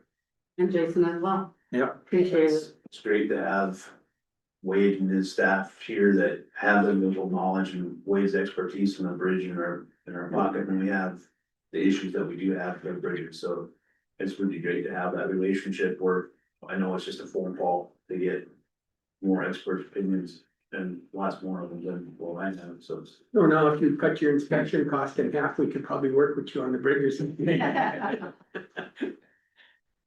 oh. That's all I have for that line. So with that, we'll just have an update for you on the Hagen Bridge. So the Hagen Bridge was bid out last Friday. And with that, I have a request for a signature resolution. The bid for the project came in at $600,181.80 from Midwest Contracting LLC. Wade has assured me that they've been around for a while and have had a good reputation for projects, so that's a great thing to hear. This will be for what you see on the screen, replacement of the Hagen Bridge. This is one that we closed 4 years ago now. Due to lots of issues that it had. It'll also have the removal of Bridge 50-136-19. That roof bridge is got dirt roads to it. It's not gonna change river channel, but just remove the bridge. Where's that at? It is just south, east of Vestuville, so it'd be, right in here, right here. So it'll be a mile to the east of County 6.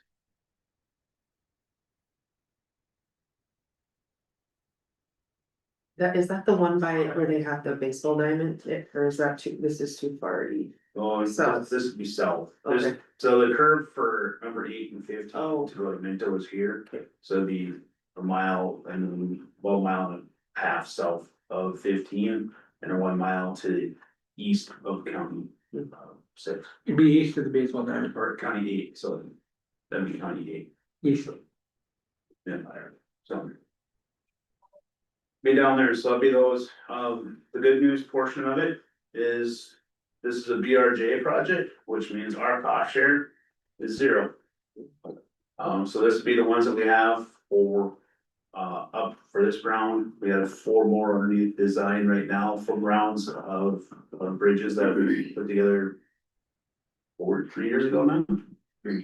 So we worked on a list from 3 years ago with the projects that I wrote, so the next 4 are all for replacements.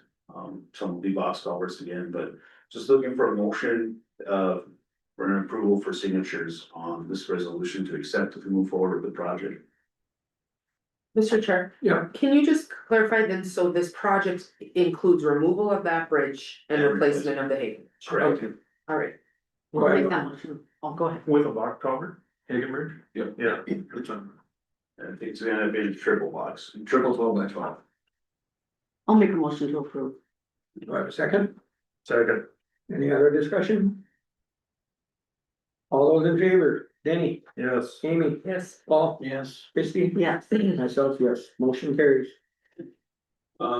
Next one we have is there's an update on the Minto Bridge. So that everybody can get their things on and want to show some pictures of where it is. So Wade and staff have had a chance to take a look at the bridge. As you can see here, the pilings on the south side, we have some lean, we have some bend, we have some separation down here. That's not so bad.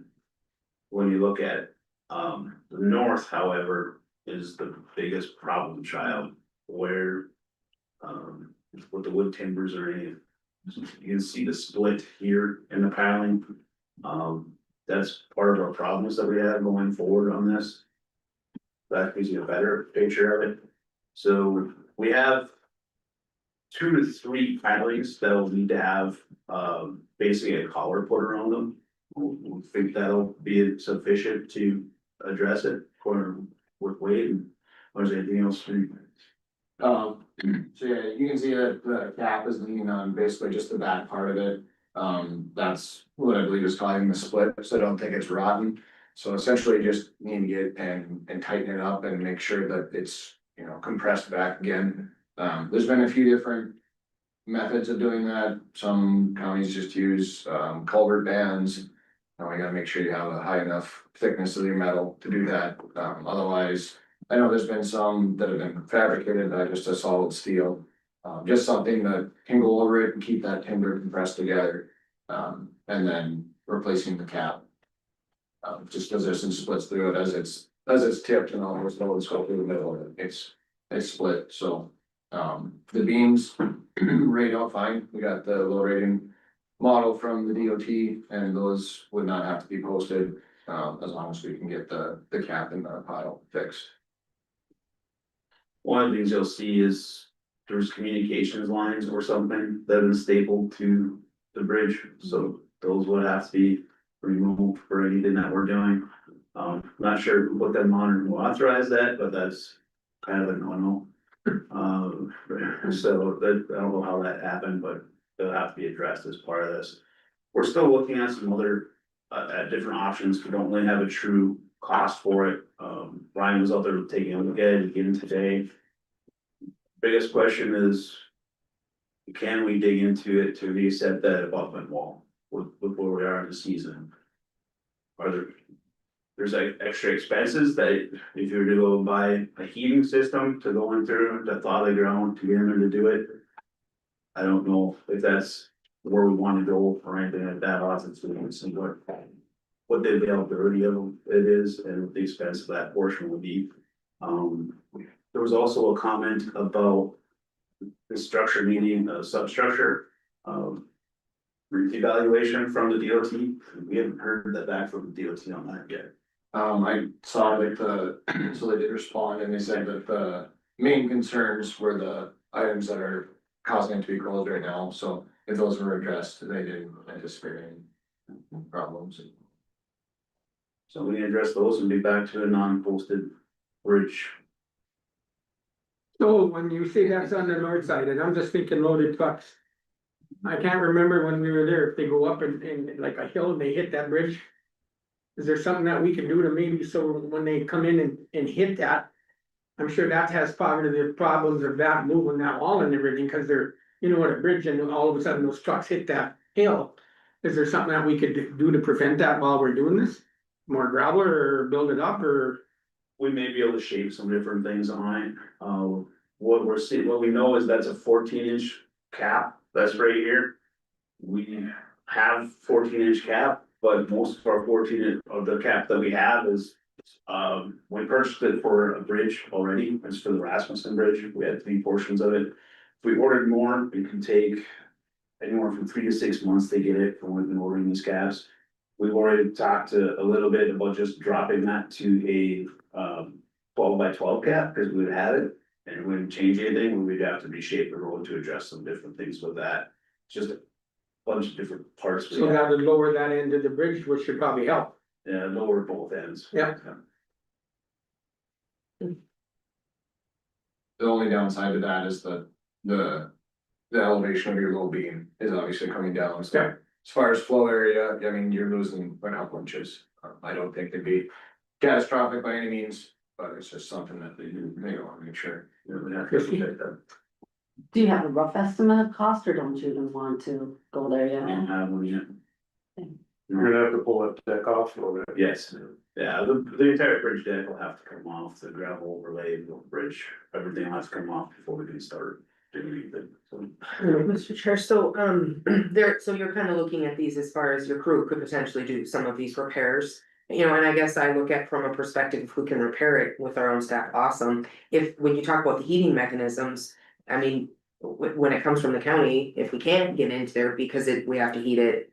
You know, do we wait till spring or is that where we ask for help if we need help cost paying for the heating units to get in there to get it done sooner? Well, that could be part of our conversation with the other partners in this, if you wanna spend a little extra money and get it done. I mean, yeah, Are they gonna partner? I don't know, We've been waiting to get these portions from the DOT, so now we'll be ready to have communications. We'll try and get some more pricings on some different options and where we can go from it. The other thing we do with the caps is put our 12 by 12 on, and a lot of our bridge decks that are out there have 2 by 2 or basically just stacked 2 by 12s. I don't really like doing that because they break out and everything else, but there is an option, you can put that on top of it. Get your height back up, so there's a possibility. There's lots of different possibilities at this point in time, we just gotta figure out which is gonna be the best one for us all to move forward. But from the scope of work, this is something that our staff are capable Well, do you have a timeline of when you're gonna have an estimate? of. What they can get out one, but in the next couple of weeks, it'll depend on the contractors that we reach out to this for banding, to see what they can fabricate for us. And, if there's might be something off the shelf for like a water pipe feature, where they have a band that we can use to go over the top of it for just a different alternative. Some people, and us included, have used culverts in the past to do a whole backfill with concrete as well, but on this one, we're gonna have to repress that first before we look at it. do you have a picture available of that banding? I know you showed me one day or something that you did, just so they sort of get an idea what you're talking about when you. I don't think I have one readily available unless it's in the British. They both are, right? Basically, Yeah. basically it'd be like a 1 foot long hose and without perforations and close it in. That would be what we're looking at, something like that. I guess if you don't have no big deal, but I just figured it'd be more of an explanation to them. So, Mr. Chair, when you get the cost estimates, then the next step is essentially to meet Mhm. with the water board, like, that's kind of what the timeline is gonna be now. Right. We'll do it as fast as we can. And then we bring them under partner people in and see what they wanna do. Yeah, with holidays and different things scheduled, people, I'm assuming it's probably gonna be in January, but we'll try to get it done as soon as possible. Just trying to see this, will give us a download report for bridge and kind of something we've used. Mr. Chair, is there a discussion, or then we need to talk about a maintenance agreement going forward, or is this gonna be assumed, or do we, I think we're not that'll gonna be- decide that yet? I think once we get the bridge and if they're willing to play with us, then we'll talk about the construction moving forward or the maintenance moving forward too. This is not quite a band, this is something. We'll kind of give you an idea where we've taken a plastic culvert and bolted it to the back wall, and then backfilled it with concrete. Where we've had different issues with it, but past those was it's not quite what we're looking at in this instance, but it's an idea, of one comes to go. Any other questions? I have one. So it was my understanding that the city of Linfield may also be looking at doing something as far as changing that from a private to a public road. Yes, we didn't even talk to them about it. I thought they kind of brought that up in here. Yeah, I don't know what they were I gonna, mean, I think that's something we need to take into consideration for when we look at all this. Yes. yeah, they left here and they never communicated back, so I don't know what they're doing. Okay, Yeah, I don't have anything else on from the city of Minto, I haven't heard from anybody on that aspect of it, but that's kind of where we're at right now. So, just wanted to make sure we kept everybody updated in the process of how we're moving forward with this one. That's all our bridges.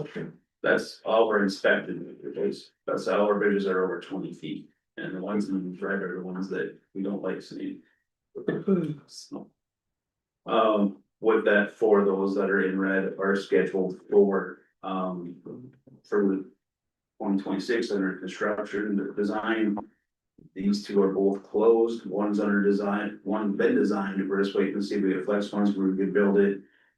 Two of them are on this list right here, this is one we just talked about, where it'll be removed, and then this will be the one that will be replaced, so.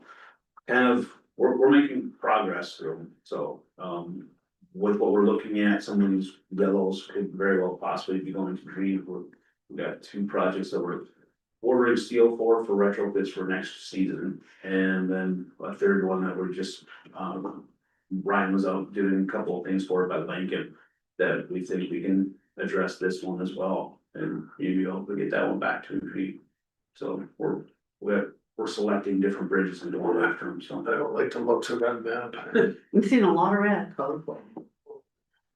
It's pretty for Christmas. Yeah. Question, when you're talking about all them and inspections, anything back from the DOT? Or do they just go in the corner and they forget about us again? They're going up for the RFPs and RFQs, but we haven't, there's not been nothing else gone about allowing us to go on our own. Well, even if we can't, I'd like to see more consistency and keep the same people looking at the bridge instead of different crews. When he told me that, I was totally shocked that you're bringing in different crews all the time, but that don't make sense. On purpose. Well, Right. yeah, so I guess I'd like to see us keep the foot on the pedal. I'm not really happy with what's happening, and you know what, we're paying a lot of money. With that, if there's some way you could come in and show us how much we spent on inspections last year, I don't know if you got a separate column. Yeah. I'd like to be curious as to exactly what our share was. I can pull up the contract and find out what it was. If you think of it, bring it in for that, I'd seriously like to see how much we spent on inspections. And then go from there, and are we getting our money? I would like a copy of that if you could. We can work on it. I believe I asked that same question last year, and it was 225,000. Yeah. Well, 225. Just inspection. Inspection. Yeah, right around $250,000 is what we're spending. We're expecting about 100 bridges a year. And I think we'd hardly pay anything before that. Mr. Chair, can you just humor me, so the Hagen Bridge, you Yeah. pointed up there, and there's one just to the west. Yep. So how does that impact the Hagen? Like, you got two reds there, so. So this, they're both on the list, so the Hagen Bridge will get redone this year. And the ones that are under construction, it'd be this one. These two are both on the list because our gravel pits for our communities are in there. So after this one's done, this will be the next big packet for replacement. But you have options, just doing one, I mean, it doesn't inhibit you from, So far, we're okay. okay. Mr. Chairman, the Hagen Bridge, you said, will that be this spring then, that they'll start on it, or do you have a date? It'll be 26. We haven't seen from the contractor when they plan to be there, but it's a 26. 26 or so, okay. So I'm assuming when you get to all the different ports, you have to do private meetings starting until June at the earliest. So. What type of whispering are we? You're being mine and nesting and bat migration. Yep. Yeah, got down trees and there's a back and we actually got down the window and the bats are screaming. So Settle down, Mr. Green. I'm here for the bat project. yeah. So that's kind of where we're at right now. Anything else for Jason and Wade? Thank You're you. done, actually, Thank Jason? you so much. Yeah, thank Nice Thank you, job. thanks for waiting. Thank you for the treats also. Absolutely. Thank you, Wade. You guys have good holidays. You too. Merry you too. Christmas.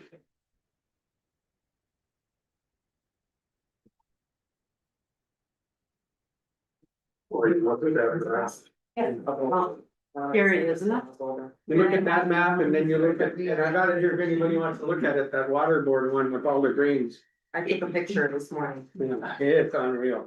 I got the book hearing if you ever wanna look at it. Oh, sure. I had to make those up so big, I don't remember where it was. And the friend board. Wanting to get on the water board, and I said, if you go down to the water board, take a look at that drain map. And see how the tail of all of that works. Yeah. All the bullets and. Yeah, people don't realize what they go through down there. Huh?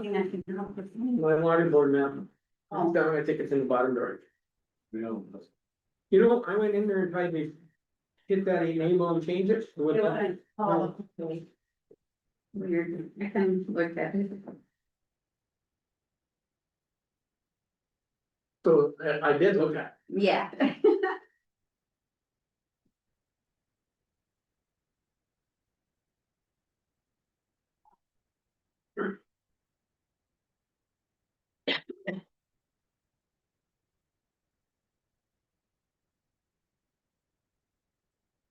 Did you not respond on this?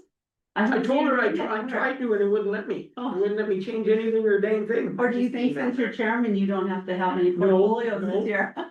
No, I'll keep the water board in the highway. Those two I'll finish up. If nobody else wants to. And like I said, it's just, I'm at meetings here weekly with the water board and.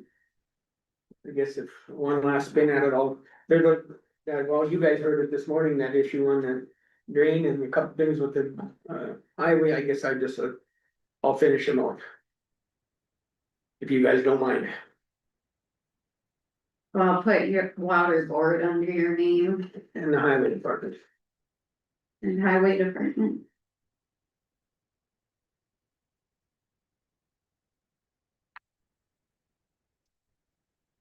Do we wanna go ahead and look at the JDA so that we can I actually think we'll be see that? So she doesn't have to sit through this monotony. I had put that I was interested in the JDA. I've been on the board now for a commissioner now, when I'm the 7th year. And I've never served on the JDA, but if it's something you're still wanting to keep, Amy, that's fine. It's not a do or die for me. The only thing I think is it is nice to have representation from both sides of the county on the JDA as far as from a commission standpoint, but.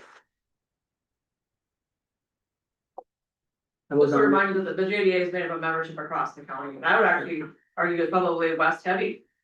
You look at where people live, but that's not how we operate, I guess, so it is representation across the counties. Right, I'm just thinking from the commission standpoint that we have 2 commissioners right from the Grafton area, so that's why I looked at it that way.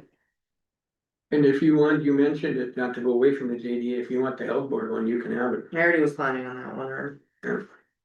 You're gonna have some issues coming forward real quick with some, I'm gonna just pre-warn you. I got the letter the other day on some of these septics, there's about 3 or 4 of them. So just warning you, I'm not throwing it at you. It's what shocked me on the health board. What's All we dealt with was septic tank issues. I thought it was gonna be so many other things, Yeah. it seemed like every Yeah. meeting was septic tank. And I That's was- been a major role, but Alan, you know, during COVID, since I've been on there. I wasn't on there then, but it was still, COVID was affecting it the last, so let's say 2 years. This year wasn't bad. But all the stuff and the money you could still get for vaccines and stuff, and it's quieted down, but that's sort of opened my, and Alan to me, he does a great job there, so. Mhm. So you want the health board, well, you already got it there. Well, we said last year and you're like, I got one more year, so I've kind of held on to that. Yeah. Just cause it's my last year and before reelection, we will, so.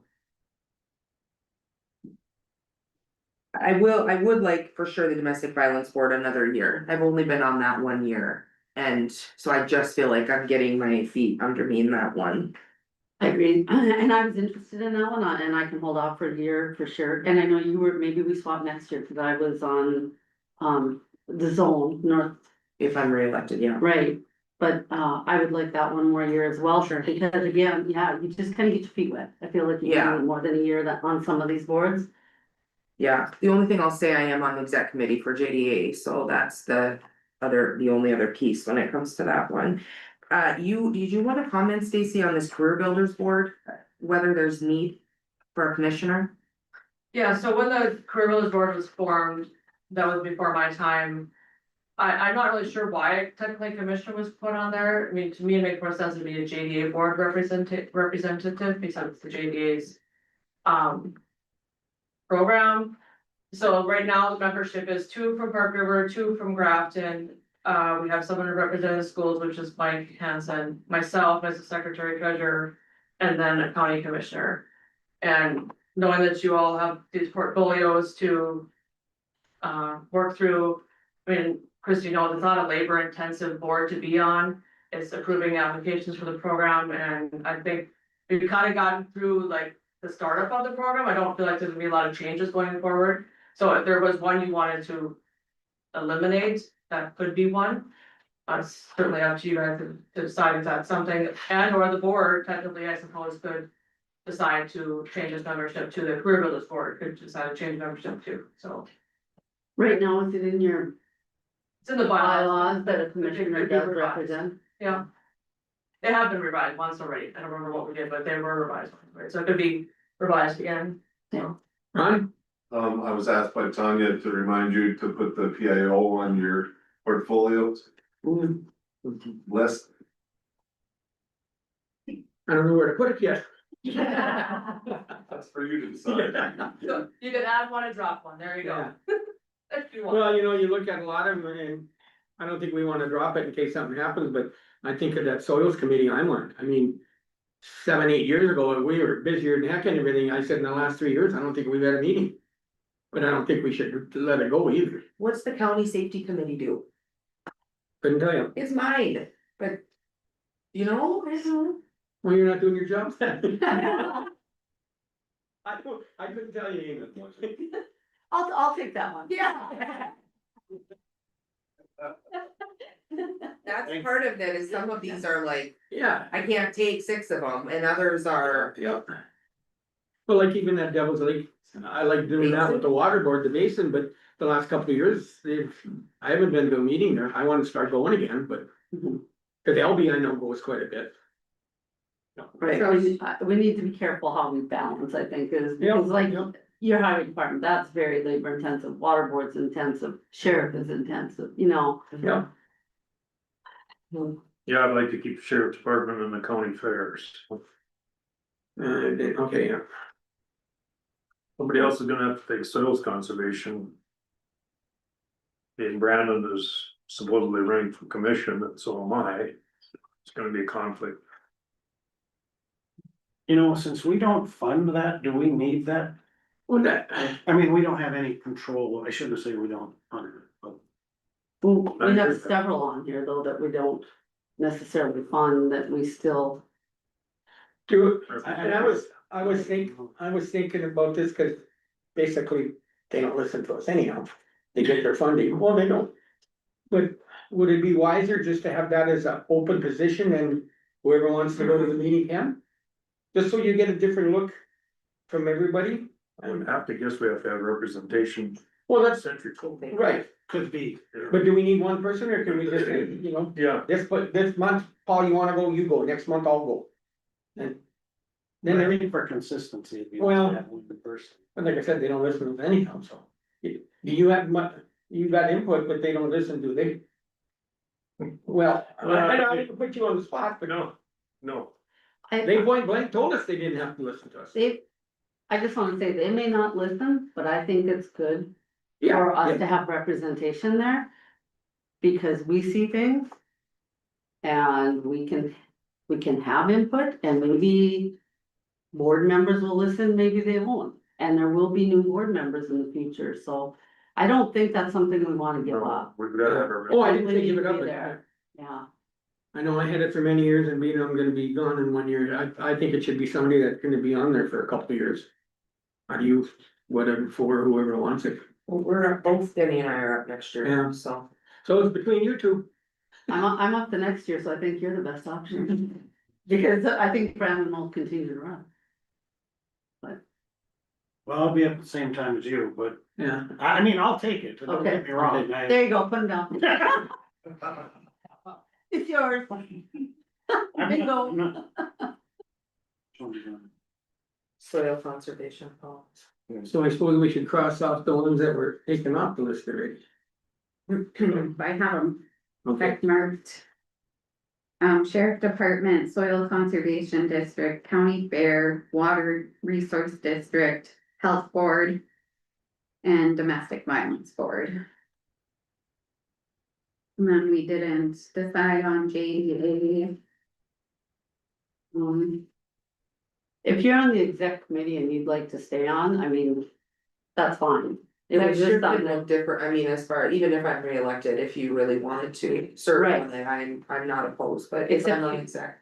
don't you have 3-year terms, is it 2 or We 3? do, so then if you were to come on, you would basically be serving out the rest, whoever came on would be serving out the rest of her term. Okay, It's, Which has happened, which is, I think you came on to finish on Ernie's I was term. gonna say, I think you came on in 23 to finish Ernie's term, oh, okay, so.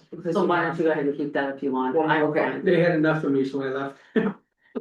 Oh, So you're gonna keep, I'll keep the JDA for JDA. this year, yeah. So one thing, were you gonna say something then? I'm just kind of getting my feet wet, so to speak, on the water board. So I would like to stay on that if possible. Okay, we can't have to though. no, it's Well, not, no, but- you're on the Board, resource you can. district. On the what now? Let me see something. Okay, on the board, you can, I think department heads.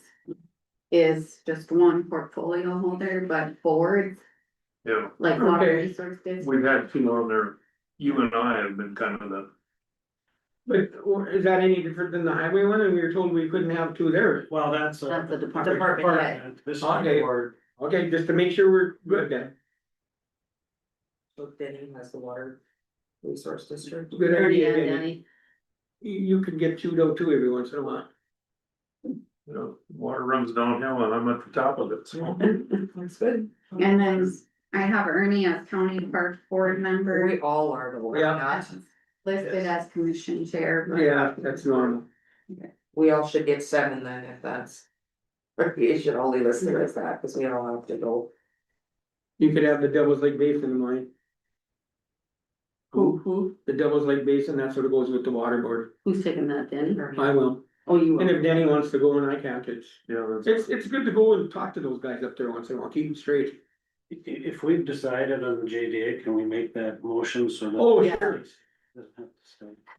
Yes, good point. So I have Paul and Amy. That's why you did this, wasn't it? Yeah. Okay, Mr. Chair, and then do we want to just keep the career builders board for this and it become maybe a discussion amongst the career builders board or wherever for looking at 27? Just keep it on the portfolio for now, or for this 26. I think it should, yeah, I think it should stay on. okay, And I mean, if the career builders, if they make a change, fine, but. If I felt it was important to have a commissioner on there, I guess, when they initially started it. So going back to the recommendations from the JDA, looks like, our two representatives for the mission will stay the same. So do I have a motion to approve their, JDA board recommendations? Oh, got a second? Second? Any other discussion? All those in favor, Christie? Yeah. Paul? Yes. Amy? Yes. Danny? Yes. Myself, yes. Motion carries. Thank you. Thank you, Stacy. Thanks, Stacy. Okay, so, We moved around all over. yeah. I did ask Christina to do some research on, we've always had second floor as one portfolio. I started thinking about that and I thought, why does one commissioner have 3 department heads? Well, it used to be 4 essentially when it was auditor treasurer. So I asked her to do some research to see how other counties had it set up, because I started thinking of that, I think it would be better if we'd split it up. I really do. I can see some reasons for keeping it together, but I see more for having it separate. So then, Christina, you can go ahead, but I asked you to do some research and she did. Yep, so I sent it out to the auditors group and almost every county that replied back said that they separate it. So there was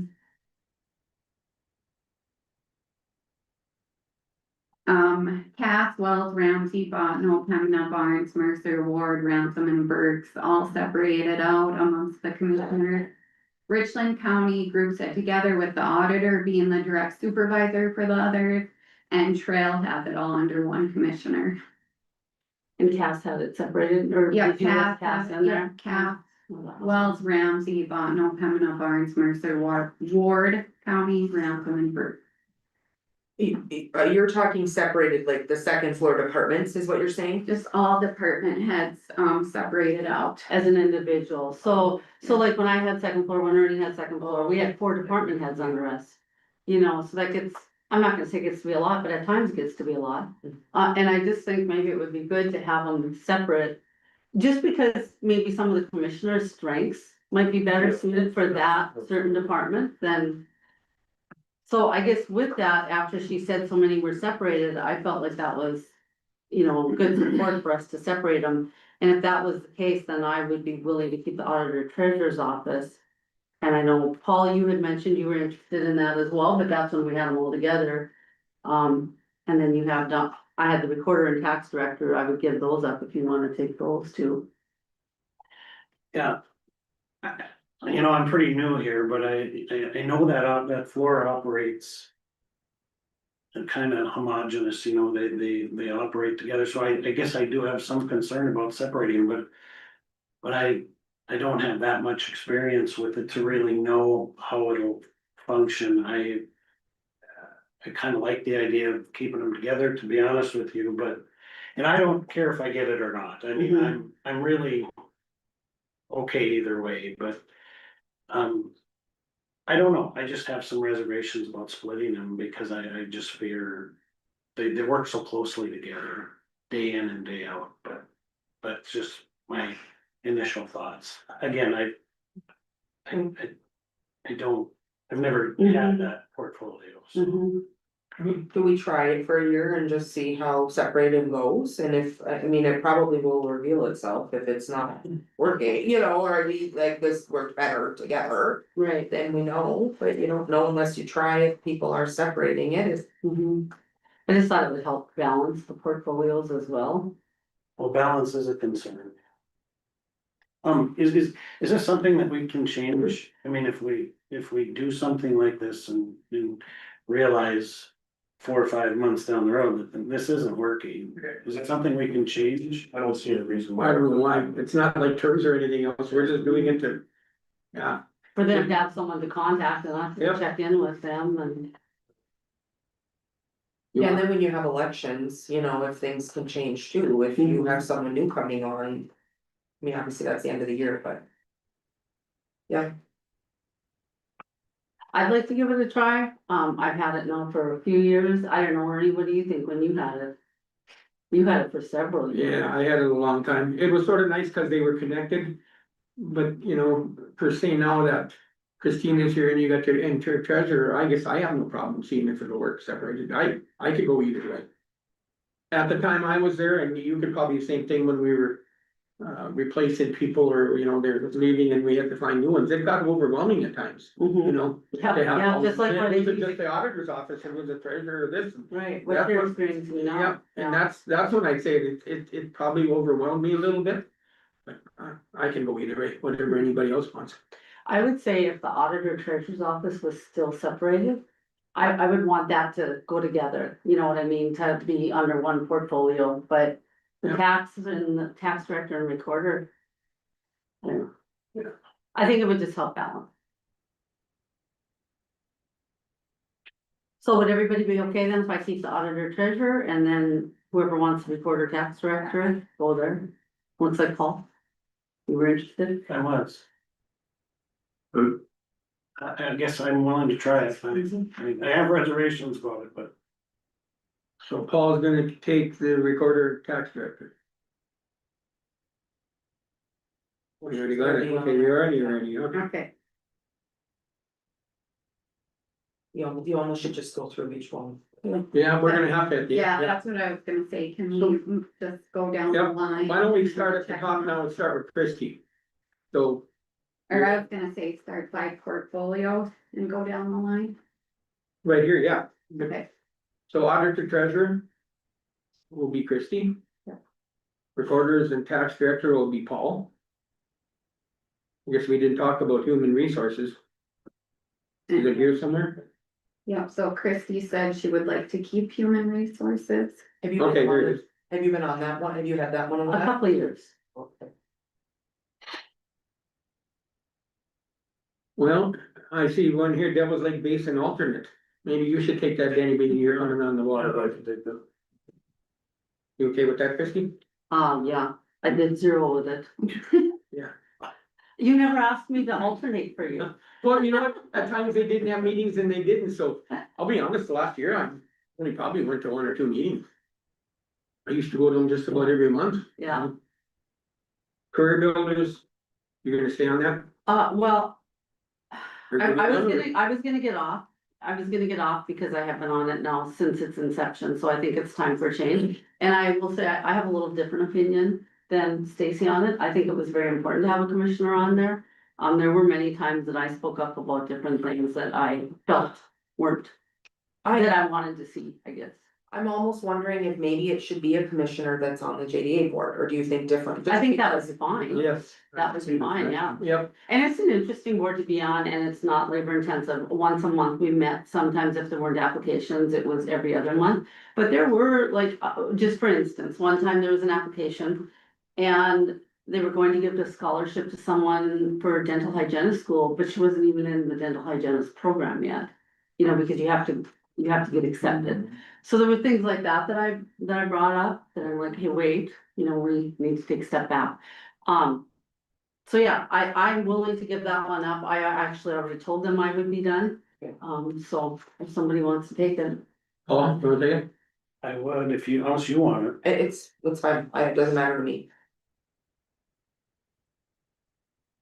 And the meetings are 1 month it's in Grafton, 1 month it's in Park River. And if you can't make it, you can always do Zoom. Northeast Human Service Advisory Board. Yeah, that's a zone. So those both kind of go together. Mm-hmm. So I just started those last year, so I would like to keep them if Keep 'em? possible. Yeah. Okay, yep, it's on there already. County Court, or at least we're all on that. Steve's or. Yeah, Denny, Sheriff's Department, you're on the county fair. And you're on the water board. You wanna stay at planning and zoning? Yeah, That's minimal.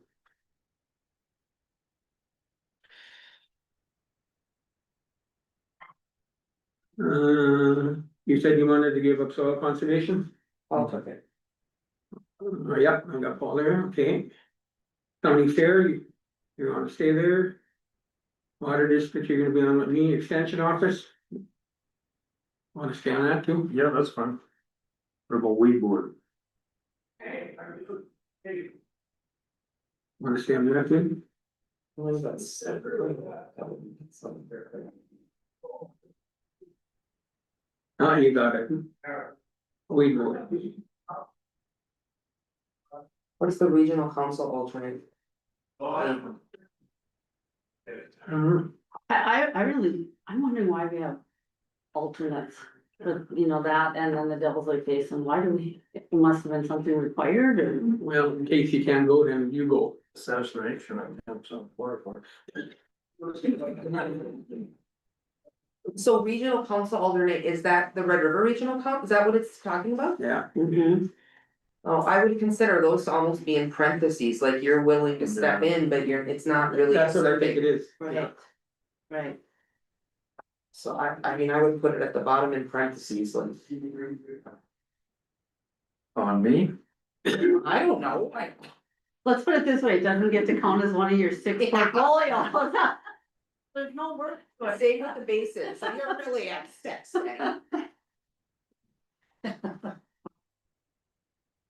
So it look bigger. Keep regional council, alternate under Denny. Yeah. Now you have 8 because of 2 alternates. He said they don't count, he has 6. I don't see his back bending yet, leave him there. Okay. He's an alternate professional. Only me, janitor department, Do you feel like that should be with the highway? I don't know, I I guess. guess it's always has been, Jason, yeah, so. Okay. I'll keep it if you guys want. Nikki pretty much handled that herself anyhow, really, there's not. Unless there's a major purchase or something, but you know, Well, we're looking at hiring yet there too. yeah, Some interviewing, hopefully. I don't know, soils committee, I'll keep it, cause really, we don't do a lot right now. Just a matter of, I think being we haven't had meeting, if, weren't you on there too, Danny, at one time, or why am I thinking that? Did Ed lead that? Well, he's sort of the head of it. Cause he was doing all the work and Yeah. stuff, so, Yeah. but I guess just in the interest that if something happened again, that we'd want somebody on that board that was there when it all got. I mean, it got pretty intense there at times. Yeah, I'm sure it does.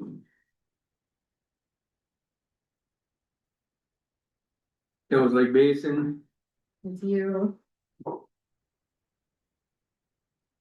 Just the health board member, I think, went off and then it's. yeah, I think very much highway department, health board, planning and zoning department head supervisor, yeah. Who is all, I mean, have you guys all been department head supervisor? That's the first time, my first year I was, You were. that's the first. Yeah, year. I've been. Yeah. I was for 1 year. But it was, we kind of requested that whoever the chairman is attend that also. So both, yeah. So, are you, Gee, I'm putting him in the wrong spot, are you keeping planning and zoning? yeah. Or just- Was Okay, only on that for a little over a year too. That one's so busy. Oh, Jason, has a question. On the department head, you're making sure that's one, because we a department head, it's not a committee, the one commissioner. Otherwise, it's got open meetings. Oh, so you always want then the chairman to be, Well, the one of them. Just one commissioner. It's I think it is 3. just one. Isn't there 3 that makes it open record? Yeah. Department head is 2. Department head is 2. Yeah. Board is 3. So we're just having the chair do it then? Is the. I was on the plan is? last one. Weren't you on it with me? It was 2 of you on it, but they're saying it can only be 1. Yeah, cause it just got to be. According to Kelly, it becomes an open records issue then. so do we want it then to always be the chair? Or do we want it to be under someone's portfolio? I think it should just be the chair yourself. Well, then it'll change.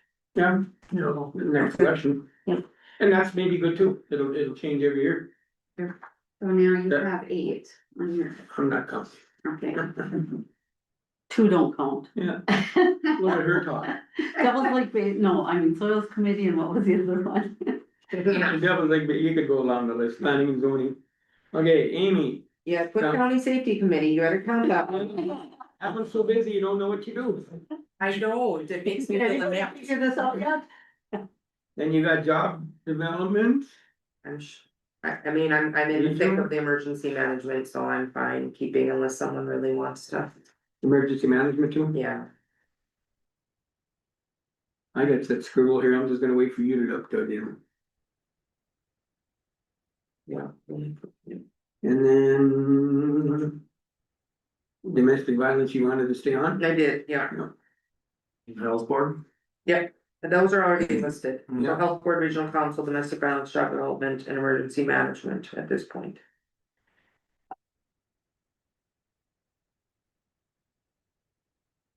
About PIO. Oh, yeah, I guess that's We the haven't other got one. there yet. That's at the end, but I mean, I'm not a. So we go to Paul. Highway Department, well, you can't do that, can you? Scratch that. Let's see what they do. I guess I'd like to keep the library, I've been there a year, and I'd like to keep the JDA, which we've already talked about, but other than that. I'm pretty flexible. You've added recorder, tax director, career builders and soil conservation. So you're at 6 right now. What do I have? So you got veterans officer and state's attorney, right? Yeah, I got more than 6. Oh, did we decide on state's attorney and BSO? No, Housing We authority, haven't, okay. we haven't. But I guess Amy is interested. Well, she had us put everything, so I. Sure, no, I'm okay. No. If you want something. Feel free, I mean, I think you do a good job on Housing Authority just with your. Background, but I feel like it's any other commissioner. You been having meetings, everyone? yeah. That's a monthly meeting. Are they getting affected much on grants and stuff? A Federal lot of funding? uncertainty with federal funds. Federal funds, it always has been. It's worse now, I think. Yeah. At least that's the way they thought. Well, like I said, I don't like that state's attorney stuff, I've never had involved, but you've only been on there 1 year, right? Right. Yeah, keep it. But I've got. Housing authority, library, state's attorney, veterans, recorder, tax director, career builders and soil conservation. That's 8, I guess. Yeah, I'm down to 4, it looks like, cause a So- couple that I was interested in, people wanted to keep, so that's fine. So I mean, I can certainly take on more, but Duly noted. I'm not opposed to doing the Career Builders Board instead, if you wanted to hang on to one of your portfolios that you have. Sure, that makes That's, I'm good with that. So career We'll move builder from under quality. 8. And then, are you keeping housing board, then housing authority? I sure can't unless somebody wants them. I mean, That's a. I'll take it. I don't want you guys to look at me and go like, hey, wait, you only have 4 now here. But I don't wanna take it from someone if you still want it. Doesn't matter. It's a monthly meeting, it's right here in Grafton, it's really easy Okay, for me to. Ignite Okay. it or need. I have no problem. Make up my mind, who's taking? Paul. Got called on. Okay, who's gonna take the emergency, state's attorney and veterans? You wanna keep one of them, Paul? I don't care, if somebody wants them, that's fine. You want one of me to them? keep them, I'll keep them, I had state's attorney and it just went off when he took it, but wanna I mean, take the I veterans? can go back. I can take veterans, yeah. I've never had that one, but you said you wanted. No, not the veterans, it doesn't matter, I'll take one of them. If Okay. you wanna take veterans, I'll take state's attorney. Okay, sounds good. I haven't had either one, but it doesn't, I'm not gonna pout. So who's taking veterans? She is. Well, Stacy, okay, Christie. Yeah, And then, so Ernie will have state's attorney. and who's gonna have the PIO? The PIOK. Did you, so Ernie, you have 9. It doesn't matter, but 2 or 3, I don't do nothing else. Okay. I'm in town and that's. Sure. Yeah. Going out with a bang. Yeah. I can take the PI one unless you wanted, Amy, since you started with him and kinda got it all arranged. I'm not opposed to it. I do feel like we're kind of in it now, though. We have a contract, we kind of know where things are going. I'm never opposed to other feedback in terms of how it's going or being done, so. I could go either way on it. It does not matter to me. I feel the same, so you make the call, cause you kinda got that set up. Christie, why don't you take it? She's got enough still with the dispatch and all that in her plate too, so That'll lighten her load just a little bit. Okay, Now, do our, redo this and then we'll see if everything's right in next Yep, meeting. I'll type it up and What about send the- it out. Courtroom. Well, the court security committee, doesn't the judge decide? Yeah, you're on it. yeah, I'm on Does it never changes though? No, Well, Karen went up and it. But she appoints that, right? the judge does, Judge yes. does. Okay, Yeah. okay, yeah. So I think I've only got 6. And Christie has 6, So do I. well, Ernie has 9. Yeah, you don't count. So I'm gonna be different than Amy. I know what they do, but I don't go to them that often. And they don't, those three, I think. Oh, cause hardly the ever county go. safety committee. Yeah. Oh, yeah, okay, you can give me that one, that's fine. When are we having a meeting on that? You know what safety meetings are in my world, I have hockey boys, I don't attend them, but they're called parking lot. Okay. So then Yep. I will type this up and we'll review at next meeting. But you did say I would Somebody- send it, cause meetings start in January. January, they need to know who their Person. person is. Okay, so I'll type it up and send it over email, you guys approve it, and then I'll get it sent out. Mhm. Give a yay or nay on the email, but And then we would officially adopt it at the first meeting. First meeting. Can we do that over email? Approve.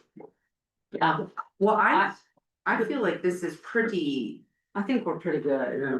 And you got formally approve it the next meeting. We got what? can we formally approve it now? Just So that we can let the proceed? other boards know, because they need to know January 1 for who's coming on. Not all of them, but some do. I know. Even you just run through it and make sure we're all on the same page. Okay. So we'll go through the portfolio then. Ernie, And 9. County Park Board member, but you have said that all commissioners Yeah. are part of the County Park Board. Water Board, Highway Department, Devils Lake Basin, Janitorial Department, Soils Committee, Planning and Zoning, Department Head Supervisor, and State's Attorney. Okay, Amy Suda, Health Board Member, Red River Regional Council, Domestic Violence, JDA, County Safety Committee, Emergency Management, and Career Builders.